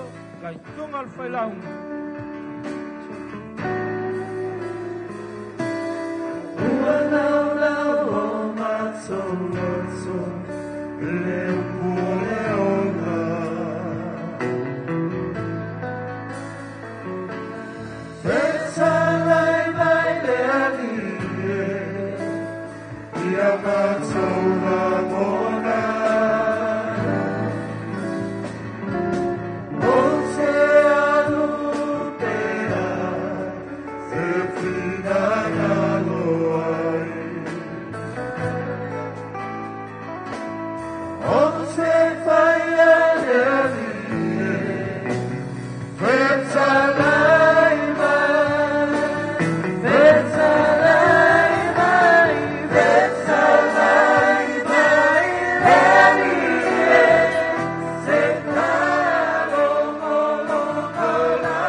Fana io matou lota. Ina iei watua ia te oele vi inga. Ai whatupu tele ina i pēlo matou wola whatuatua. Ile suafo Yesu. Amene. Amene. Whatalofa i sea au. Whamanuia iai. O lea Sofia fia o lua whale tātou te mafutai. Nā lala maile ilano whaftai.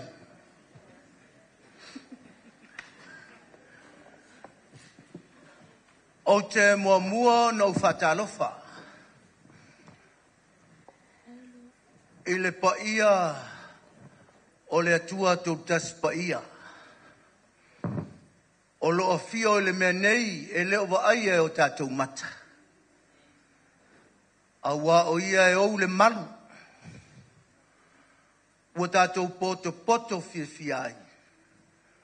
Se pati patia le soifua o lua wha. Ua wha iwina e le atua na ngā luenga. Whatalo fatu le tina Manumalo. Vasa vi ia le li i lo soifua. Whatalo fatu le mamalu o le kalesia. Whapotonga le tua tangata Samoa i New Zealand nei. Lau sunga te tai ma le whatua. Sui o komiti ma whatua. Sunga i whawhengainga ma whatua. Se ua maua lunga ma ua mamalu le so. I lo utou mafuta mai. Whatalo whatu. I wō mai masani. O e ua mawhai o na awai mai. Whapefoi la tau o lo mata mai. I lunga o whisota inga whanei o na po. Whatalo whatu i le nofo e fasino i alwa whama ela. E le iase se oto o tan. O lono winga.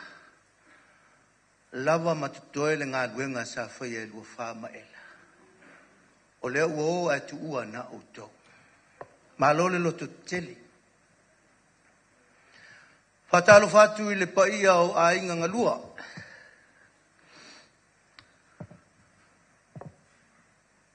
Sa so mua ma inga e lua. Alala tai tu uu ma le ainga. Lau fitalainga li o le fufonga o le ala taua. Tai nane utai le uo ma le whale tolu.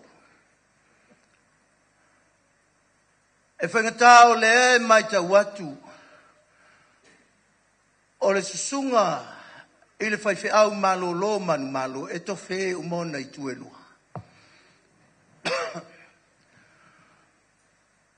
Patalo fatu. A fiola o fionga tui malili whano o le tama ainga. Le toa fitu o le ainga tawana. A fio fasa valu ma le ainga. A fio foi tai vau o le na whale fia I ai ainga. Alala tai le mamalu ia whale la tai. Talofa, talofa lau. Ala mele a mai e sau pati e vi I aile.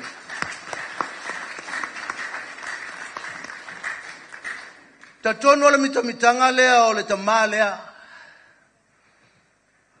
O lona sei lea sa sei ai o lona fio anga. O nai o na matua. Na o mai ai le lalolangi nei. Ta tonu e whapea malawa I tātou. Whaftai le tua a wā noa whape nei. O awa noa e se ao na maua. Ai maise le aso le nei o le aso pa ia o le tua. Whaftai I le sauninga whale ainga o Luafa. Wa toi whawhangu mai a te tātou. Me sa tātou a mata mai ai. Tai ao le sauninga, a fiafi le sauninga. Ia pe wa iei fo inai suinga I nei vai tau wa tasi a le sauninga o le aso atoa. Ai whaftai I le sauninga whale ainga o Luafa. Lea wa toi maua ai se awa noa e tātou te mafuta ai le nei a fiafi o le aso pa ia o le li.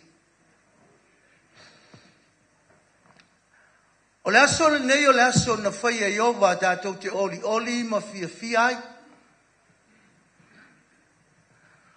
O le ale mafuanga ua whaongai nai lea upu ale whai salamo. I le aso tātou te whamawai ai. Ia pe tātou te tala noa ai ma fia ai. I le soifua o Luafa o iai le nei lalolangi. Se langa ua moni ale tala le whai launga. E sili o na le lei le tau le leia, nai lo le suau. Ma le aso e oti ai. E sili atu nai lo le aso na whanau mai ai. Tu fe sili le mawhauwhau, ai se au tala noa I whapea le whailau. A le ua e whafonga. Ale o tātou vāwa ai. Manatu o le aso na whanau ai Luafa. Masalo pe na o tunga lua, ma le ativa, ia ma le whatou sanga. Ale o le nafo. Pe na o le ativa, ma le whatou sanga. A o tunga lua, sa tuli le moa a wā le afiafi. A wale mafutanga a wa mesa masani e tātou. A whanau le tama borteine. E a ami le whaiwhi au se whai se lotu whaftai. Se whai le ala la whanga e fia. Manatula. Ai ape na paui o tangata sa iai le aso na whanau wai Luafa. Ai a le aso lea ua mali wai Luafa. Oka. O le ai mātou te nofo I lunga nei. Ma mātou mata atu mo mātou tatala noa amu ia Luafa. Tangata lo naso. Ai ta ilo ia. Ai longa ai nisi. Ai le mawhai au na se upo le tusi.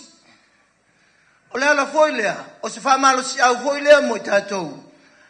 A tau tawhetafe mai le afu malulu, se o te pole. Langa sili atu le aso le nala a o mai. Nai lo le aso na tātou ho o mai ai le lalo langi le nei. O le manai a foi le nā o sauninga whape nei.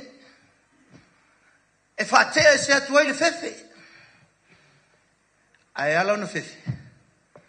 O tau ma mau man waa. A wafo ia leile waa. E koma iai le sela i le au. Au le waa le na e wha opeo pea ai ma pi pi ai. Ai se to tau sa ili se manawa. To tau sa ili se malosi. E wha au wau ai le fōlanga. Ia. Tu mau le tualo na vi inga e whaababau, lapa. O leo le a mateo na utatala noa. O le a utatala noa. O le a matatu sinatala ia i le maftanga fo i ma le wo. Ia po le uso. Ia malu atua ia ma le upo le atua e so soani e fo ia i tā ua. O le tasiva i wafaa. Sa fai ai pokala me le kalesia i lunga nei o kilani o o tsau mai Wellington. Na mato o mai le mato kalesia sa tali le kalesia le ai Ottawa e ai la Luafa. Ina o vai a Luafa e mali a tangata ila wai. O te li tala noa iai o te li masani iai aina tasia la wai ila na fatafa. O lana sa vali pe fa pe ese a foi na lua leo por kalame na mate o mai ai mato foi le malo to lua malo watali o fa ya tu lo to lua e mali ata ngatala ila wai o te alua te le tala no ai au wai e tanga taimina to te chapi o la po o fa ya wate minilo o pa e o taimi o tala no to le fa la po a tino le o alua le o soifuanga nga lue alua fai nei nga lue foi au le lo o tele o mau o te tono ta au la fa motui nai le aso ma tausanga na fai fe au wai pe ave ai mau na le tua tau mate mate au le lua fe malima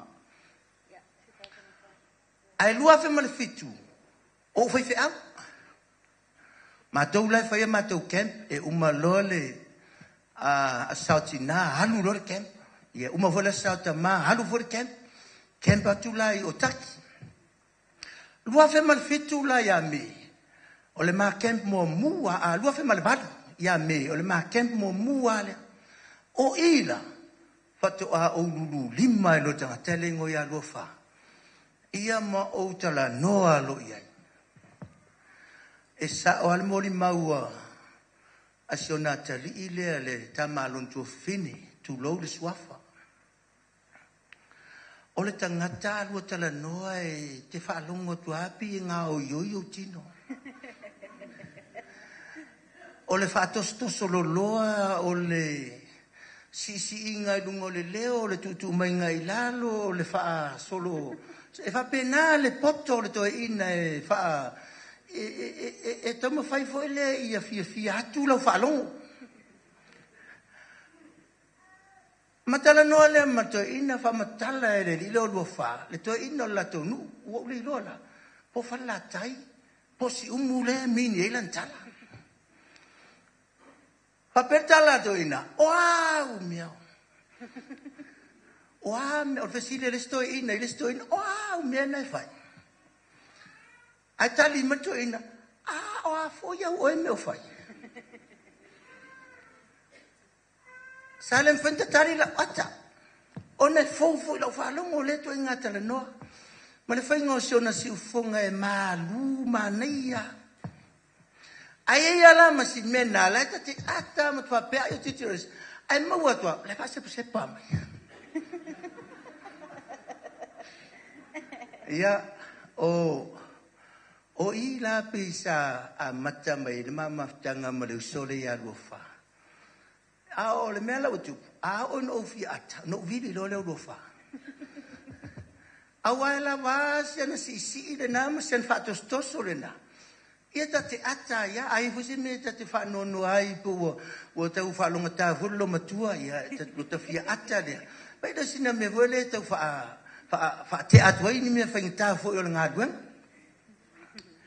O winga i o se uso ia Luafa. Le mwhainanga lo ia tia. Mata ua maila so walu o le masina nei po kalame fo le kalesia. Whaile mata o mea aio wa ia tō lato e kalesia le tausia le taimi lea.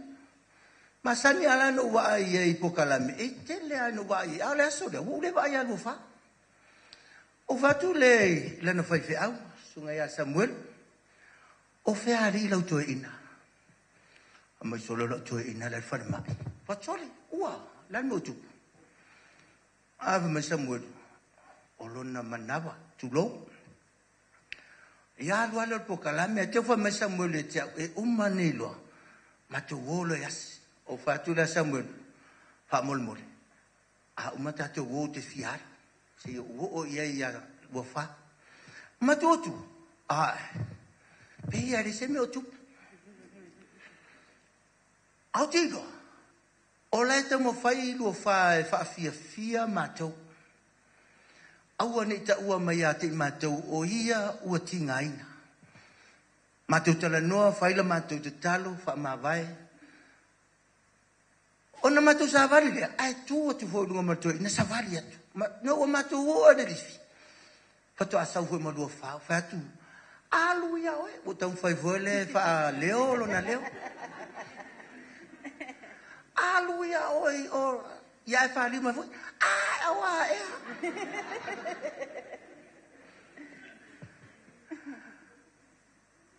Ta tonu ai tātou te tōe. Langa o anga mālia i o tō ina lea. Ta tonu le ale ngalo i le ainga. O siana whanau. Ai mese fo ile pa ia o le au whai ngāduenga. Ia, ne te ua te le sau talalanga o le e ile upu voi lea o le muri mai e sili atu o ia i atea. O le asoa tae au. Ia, o lo o ia ile sunga te tai mar komiti o la tauia o le a whai uina ia aso fia o Luafa e lunga o le funga ele. Aia iana iana anganga. E o mea te minei la e tō ea ia le mta ngāruenga. O ata o le ngāruenga le atua. Fesili atu iai le stasi fai fea. O le ali le meu e fai ava mai. O ata o le ngāruenga. Pe musu mai vore. Ai mo moli mai o na fufonga. Ia o mea te minei e mana tua pea e le au fai ngāruenga. Ia lo fai longa ngalo e. Ai pawal me mautinoa. E kulaso e tātou te wheiroa iai. Ai amu ia Luafa. Amu ia Luafa e pe o na whaalongo longo le nei a fiafi. Ma nei a ia o le mori mau. E le whaalongo a e le wa aia e sis. O ta wai misa mastangata. Pe lafo se upo e whaamanu aria ai se finangalo. E moni ale upo le tusi amu ia e whatupuina le filemu. E ta ua i la tau a ta li o le atua. Mana o mia te le lalangi le te soifua mo ua laitanga te whapea. E lo mana o mia se tangata whatupu whalave lave whave vesi a inga. Mana o mia ni tangata e whatupuina le filemu. I to tonu a inga. Ia ta tonu al vaenga mua le nao tātou lau. O le vaenga mua le nao le fe au. Lea ua e susu mai ma o sau. Lea u tātou whaalongo iai. Mana ia le fe au lea ua ala mai la na au au. Langai mua ala aunga ia. O le au to la aunga alua whae lo naso.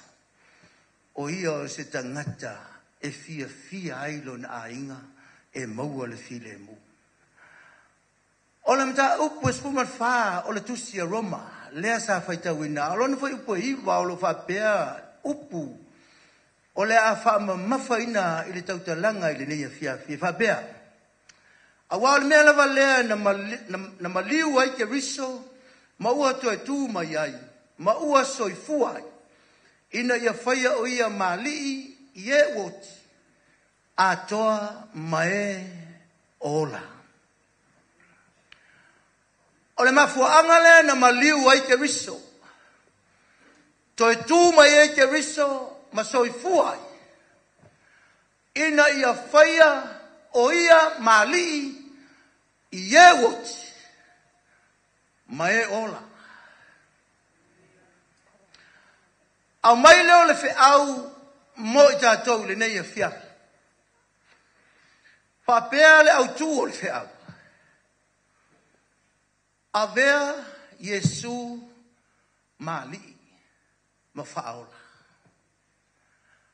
A vea Yesu mali ma whaola.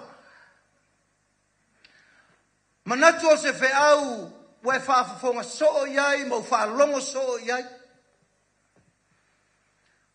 O le fe au foi, ua lau si la fia e tangata soifua uma. Ai wha manatu mai pēa iai tātou. Toi whangu mai ia te tātou. A wā o le fesili e whātupu manatu. O le ale tā ua, e avea ai Yesu, ma o tātou wari. Ma o tātou whaola. E tatonu, o lo ia te oe lau tali. A le tali na tā pena mai e le tātou whailaunga i le nei fiafi e whapea. Na si la fia le leia e le atua. E iei aso whaingatā o le soifuanga o lo e soifuai. Si la fia foi e le tua. O le ale manaia o le lalolangi o lo e soifua ma o wola. Ai sili atuana manaia le langi wa umo na ia sawia. Peta iane o le langi le na wa umo na saunia e le tua. E le mawhai o na alu ia iso se tangata. Se ivanga na le tangata. Na ia avea Yesu maona lii, maona whaola. O se toi whamanatu lea mo le tātou maftanga i le neia fiafi. A whai e le avea lava Yesu maua lii mau whaola. O maua le awa noa e ala i le neia fiafi. Talia ai ma le wha maua lalo. Mai whapeane Yesu whaftai lau upu. O lea ua o whalongo. Tasi lea mafuaanga na e maliwai. E le ngata ina whamangalo ina uang sala. Ai ia avea o e malii ia tia. A wae uia ina o wola i le taimile nei. Ai iai fo i le aso o te oti ai. E peio na maliu o luafa. E lua mea ia e ta ua mai le pe au le aso le nei. Mua, avea mali o e wot, lua, avea mali o e ola, lona winga, e tau mai ai a te tātou, e wha i foi o lua wha o le a motusia le tātou maftanga, o le a tātou le toi wa ai, la tātou le toi wha longo i lana wha toso, malana musu, malana whaatolo, e pēa i ara tangata. A oe fo ile nai te soifua ma o wola. Tātou te langona fo ile maftia, ile maftanga ile tino le nei. Ai whawhetai ile tua. A wawawea le maliu Yesu ke riso, ua whamalamalama ina i tātou. O le pole tātou le ola. Awa foi lo tātou loa e foi lo tātou waso. E foi lo tātou i tūlā. E foi le taimi e whapea mai e le tua ia te oe whapea mai ia te au. Sawia lo uatali. Sawia lo uafine. Ua lava le nā tinga ina. E mana ia la whitalai mai o le tua. Au umo na vea Yesu mo wali I mo faula. Mo tinoa leo la walu. Ia, tatonua ele I tala no mai luafa ia tato uma I le telo mea. Awa lava mori mau ia tato whaalongo ia. Wala vale mori mau a inga ngalua le tato whaalongo ia. Ia tau me ia te tato. Walewa na ta pena luafa. Walewa na ta pena le usone. Awa le fōringa mai e leo se tangata e poto, tulou. E leo se tangata na le leinia na o onga, tulou. E le a whaina, le ananga whapea fo, le au so oio Yesu. Pesiri voi tangata o whena o onga ila wali. Na pawale mena whaia Peteru, ma Ioane ma Iakopo na le lafo le upenga. Na le lala oa I le sami. Ai umane, o filifilia Yesu e vea mona so. E tau whapena la whaalongo I alu wha. E ala I moli maua ainga. Al mena tatu te whawhitai I le tua. Le angai whaaporka lame le tua, le manuia mo so se tangata. Al mena tau waile a vea o Yesu mali. A vea Yesu ma whaola. A tau le me tau le li. O le pule. O lono winga, whaatafa I ta ua, a tuu ia Yesu, e whaatonu mai I ta ua. Tau mai e Yesu, alu I, alu. Whai mai Yesu, nofo aua te alu, nofo aua le alu. O le telena o mea ua tutupu ai, whawhita auli le soifuanga ma le lalolangi o lo tātou iai. E whai asito a tele o tangata e na o le iloa Yesu. Ai le I avea Yesu ma li I ma whaola. E le tu ina le ola e pule ai Yesu. Ai olo o pule ai ia. Fai ale me loto iai. E fiu ai Yesu e fai mai tu ala e fai ia. Fiu a Yesu e fai mai tu ilunga e alu ala e nofo a. Tete iai te tonu le farisa. Manatu ai ai le manatu sa manatu ai mose. O hau o le tangata walea. O hau o te le iloa se mea. Ai whaftai. Leo tātou whaalongo le soi fua o Luafa. E lo se tangata e ata mai tu loa. A leo tātou mata I mea na whai e lea tua mo Luafa. Ina ua tu e Luafa lo na soi fua. E pule ai Yesu lo na matai. Leo to e whai mai ai le whi au I le afi le nei mo I tātou. A vea Yesu ma lii ma whaola. Le ale winga o le mea a vea li Yesu ma li ma whaola. Tu o tātou loto. Ai whai e le tua. Whai Yesu le pule I lo soifua ma lo ola. A ola I le taimi e whai ai le finangalo le tua I lo tau soifua ma lo ola. E toa file mu mea uma. E le ai ama se mea ngā se. E le ai foi ma se mea e popole ai. E le popole foi pe a whapewhea le whanau. Pe a whapewhea e o te toe. Le ai e alu fia. Alu mautinoa. A wala ua umona tā pena Yesu. O le na tātou whirwhilia e a vea mapule I o tātou o langa. E manuia I tātou. E tusi le sa whaitawina mai le whenga tuai. O le tala masani. O le tala ia tāvita. E pei fo'i o tātou, a iai se mai te tonu fo'i ina ua mai Luafa. Ua to soso o ato o tuli Samuelu ma le kalesia. To tutuli a inga tātou to tuli uma, tātou tangi le tua e lofa mai a Luafa. Pa ima yeile na wha malolonga, pa pena uma le me sa tupu ia tāvita. O le ata li o tāvita. Na mai. Ate iane. Ua fai ale fina ngalo le tua. Ua pule mai le tua. Ua oti le tama. E oti la le tama. Ai popole ai au na tāvita. Melele anga ilele pule o Yesu I o la tau o langa. Popole a. Te tono me wana le tupu lalangi le tso I fua mo o wolai. E o mai lo le oti o tawhatafa e popole atu e ma oe le te tutu atu i. E ma fua mai e le ia vea Yesu ma li i ma whaola. O le mewa tupu e vai atu tawita. Ua fe musua i ana wauna. O le fe musua inga le fe musua i a wauna tawita. O le tala noa le si sole. A fai e le whaalongo mai tawita i a tātou. I le taimi a ola le tama. O la vape fea lana tātou ta ua ia i le tupu, ua oti le tama. E vai atu la tāwita, o la fe musu waki mai, le awari ia. Fa melo ma tāwita. Ua ari. Ua oti le tama. Fa mai le tali le awari ia. I oe. La ua fio ngai tupu, ua maliu le tama. Nana umama ia le tali, tu ilunga ma tāwita. Le tangata, sa tuu i le atua, sa tuu ia Yesu, lona soifua e pule mai. E malama lama le leilo na mafofau. E le aia ma se mea e popole ai.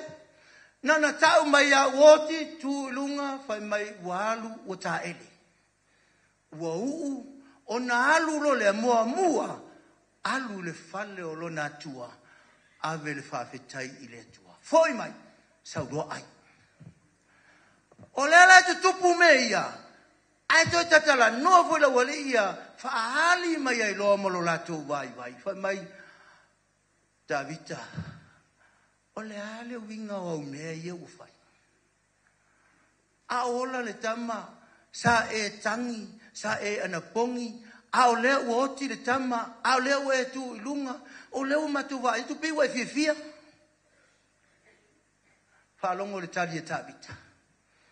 Le tali le tangata e toa file mulo na loto. E toa file mulo na mafau. E le ai se me popole ai. Le anga o lasa tuu i le tua lo na soifua e pule mai ai. Te lo le pule le na le tua. E le malamalama i le au scientist. A le pule le na oe ai te whalongoina. Na oe fo i te sila fieina. Na o hao fo. O le mea e lewa ai ai mata. E manino i lau sila, e manino i o tātou mafau. Le anga o le atua e pule au hau i mea uma. Whamale tali a tāwita e sa au to. Sa au te talo, sa au anapongi. Au leo o tiri tama, o le halale meo tito e anapongi. Nei loa e ai, e alofa mai le atua, ma toi whaaola le tama. Au leo o whai ale fina ngalo le atua. Fa mai lo le upu mana ia na e whaai u iei upu a tāwita. E le toi sauri tama. Au o te alu i le mea o loo iei le tama. Ai nganga lua. Lau sunga le taitai. Sunga i whawhiangainga. Lau sunga i whawhiangainga Samuelu malfatua. Le paia o le kalesia. Le no whaalo. E le toi sauro whaa. Ai tā pena i tātou. Tātou te o le mea leo halu i eilu wha. O mawhauwhaunga manino nā o le tangata e tū i le atua e pule. E ave Yesu mali ma o na whaola. A o mai mea whainga tā o le soifuanga. E le ai a ma se mea e popole. O le tā ua le nā o le whe au au mai le neia fiafi. Whamalo si ai tātou le whanau a le atua. Le angole maliu malioti. E le ai a se malosi wharsoi fuanga nei. E mo fai o na fo ia o na langona o le tinga. Pita iane, o Yesu lea, leo fetalai. E le ai a so tātou e ola mo ia lava. E le ai so tātou e oti mo ia lava. A fai tātou te ola mo leri. A fai tātou te oti mo leri. A wāwhai tātou te ola i leri. O le mele na maliu ai Yesu ke viso. Ma toi tū mai ai ma soifua ai. Ina ia avea o ia. Ma lii ye woti. Whape fo i tātou. O e ola ola. Avea Yesu. Ma lii ma whaola. E le suafo Yesu. Amen.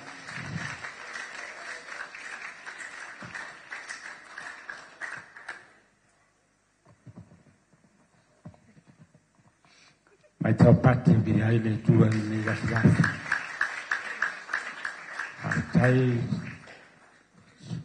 so ngala au na le tua ma le upu matanga fie ia ave Jesu ma le I mau faula. Ele te ngā upu motama ia au ngā mo I tātou. Au le nei tu la moli le ngā whastai le sunga le whawhingainga tu sai ma le upu a le tua le nei a fiafi. Ta tono la na whale no ta tuia maa le whiau matanga fia le tua. Au ngā le mo I tātou ta pena mo le manuia ma le ola e whaamba. Au nei tu la ia tu nā tu la wanoa pa ia o tātou ngā whitanga sunga te tae ma komiti ma lau whengalwenga le tua mai te pa ia I ainga ia pe ia I se toi mo le mau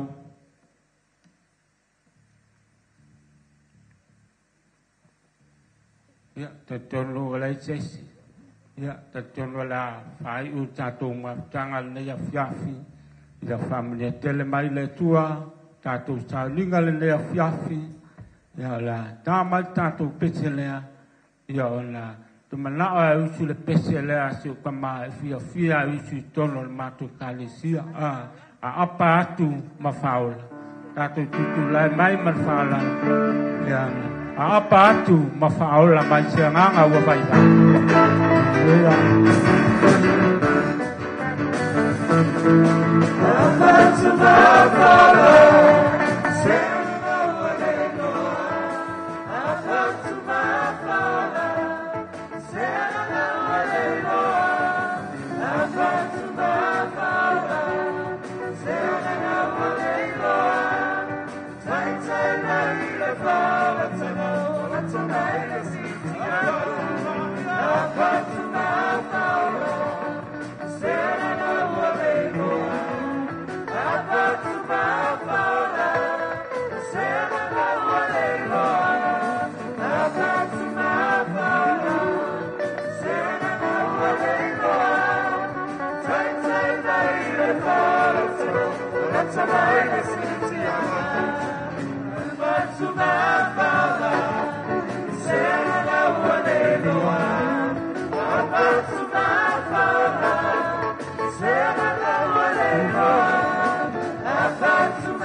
Tamai le ngatana tono la utu machato pese ia la tunatu lea matfalalo tungal whawhengainga na Freda Place awale whaivina o tātou saulinga le nea whia whamnia tele mai le tua o Yesu. Amen. Amen.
Fiafi lo mātou Tamā se moni lava ua fionga o le mea lava e tō lau api ai lau nuu o lau whanau o lau e kālesia e te fio ai mātou langona lau pa ia I le nei e fiafi le tua whaafte tele sa mātou atu lava I a te oele tua I le nei e fiafi Mātou te watu le vi inga o le whamanu ma le whawhtai.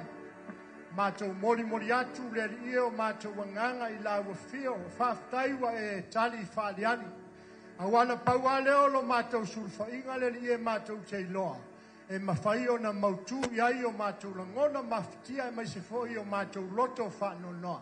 O lo mātou atu ia te oe pe o lau awhionga I leia fiafi. Mātou te avea oe le li e whai mo mātou whaola. A wai dei taimi o pōkua ngā mawhainga tae o mai.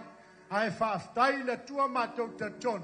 Ia ua whaatumuina o mātou loto le oli ma le fiafia e leia fiafi. E ala I le fio mai o loua nganga pa ia le tua whaaftai.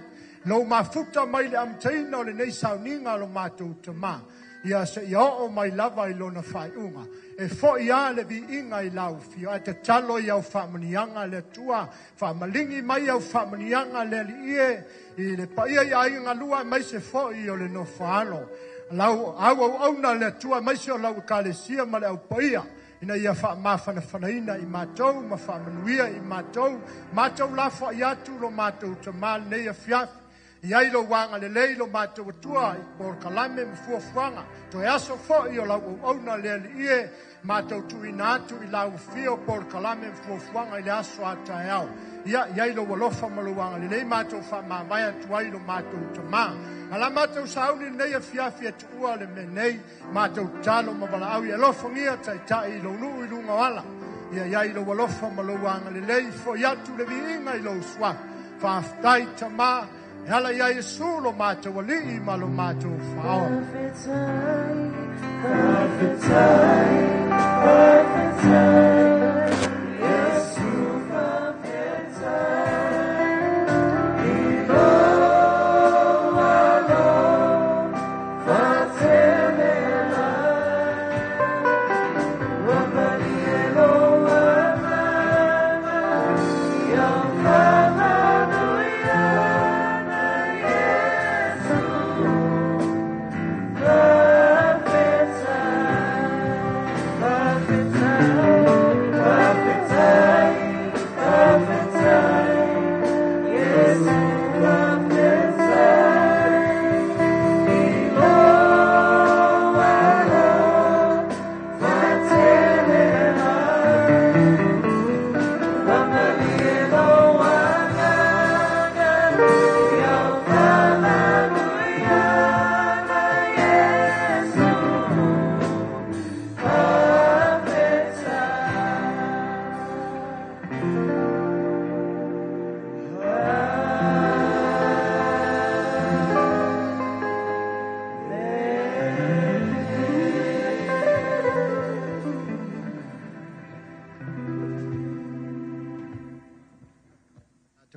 Whaftai.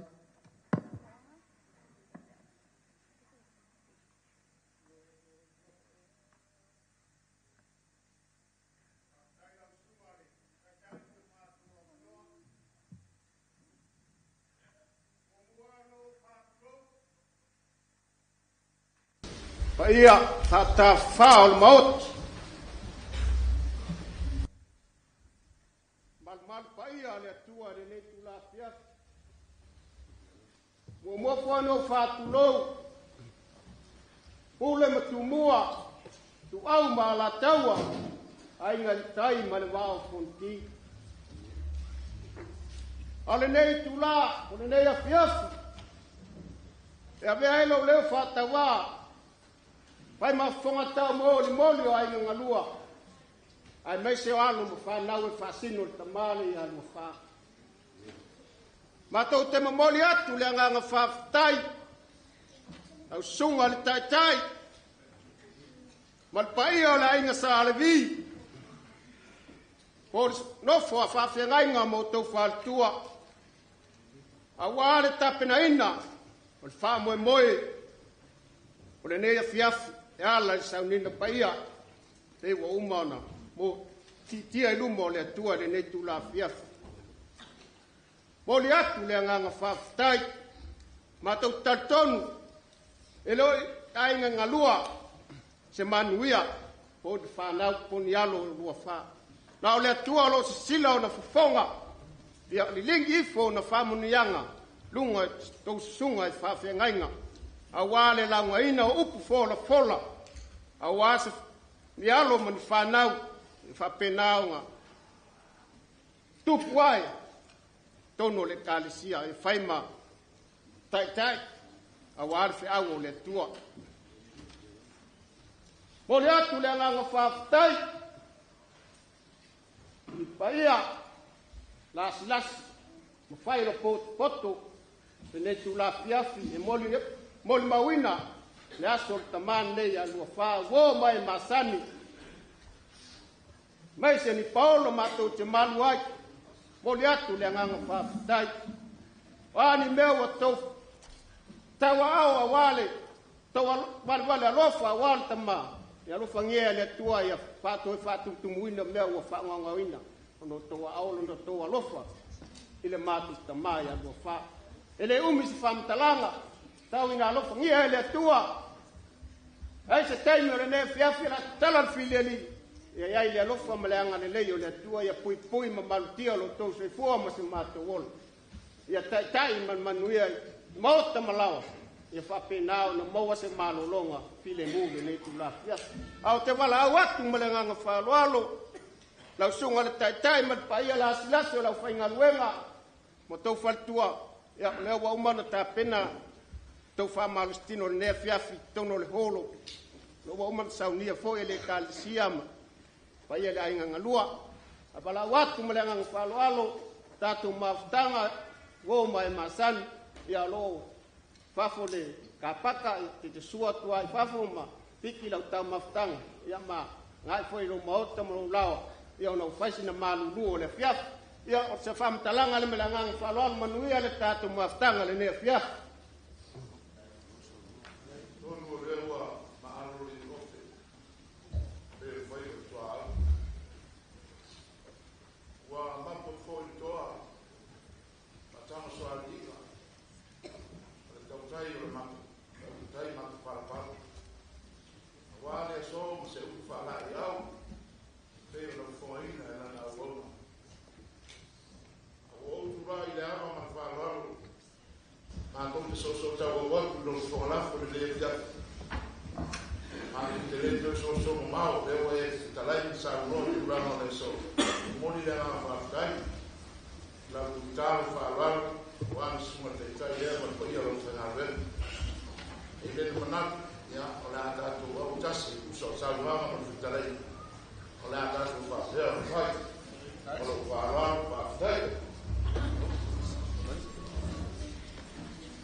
ia lau whenga luenga mole o le kola taita ia tātou mafuta tuai lea fiafi malwhala tele lava o le tātou sauninga la se tai ao le tu la te fulu le tai ao tātou sauninga ia malwhala tele lava ia whamania tele le tua ta apel fileli taita i so fua maleola lea lo au ngawai ia tele mawalunga te vinga le tua wala ia mawhalalo tātou mawhtanga tātou tutulai mai se moli atu le sā o le whaiwhi au Malolo Manumalo ilo na maota le mea lo au mawai koi fua mai a manuia o na Yesu amen le maamen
So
se matangi se imo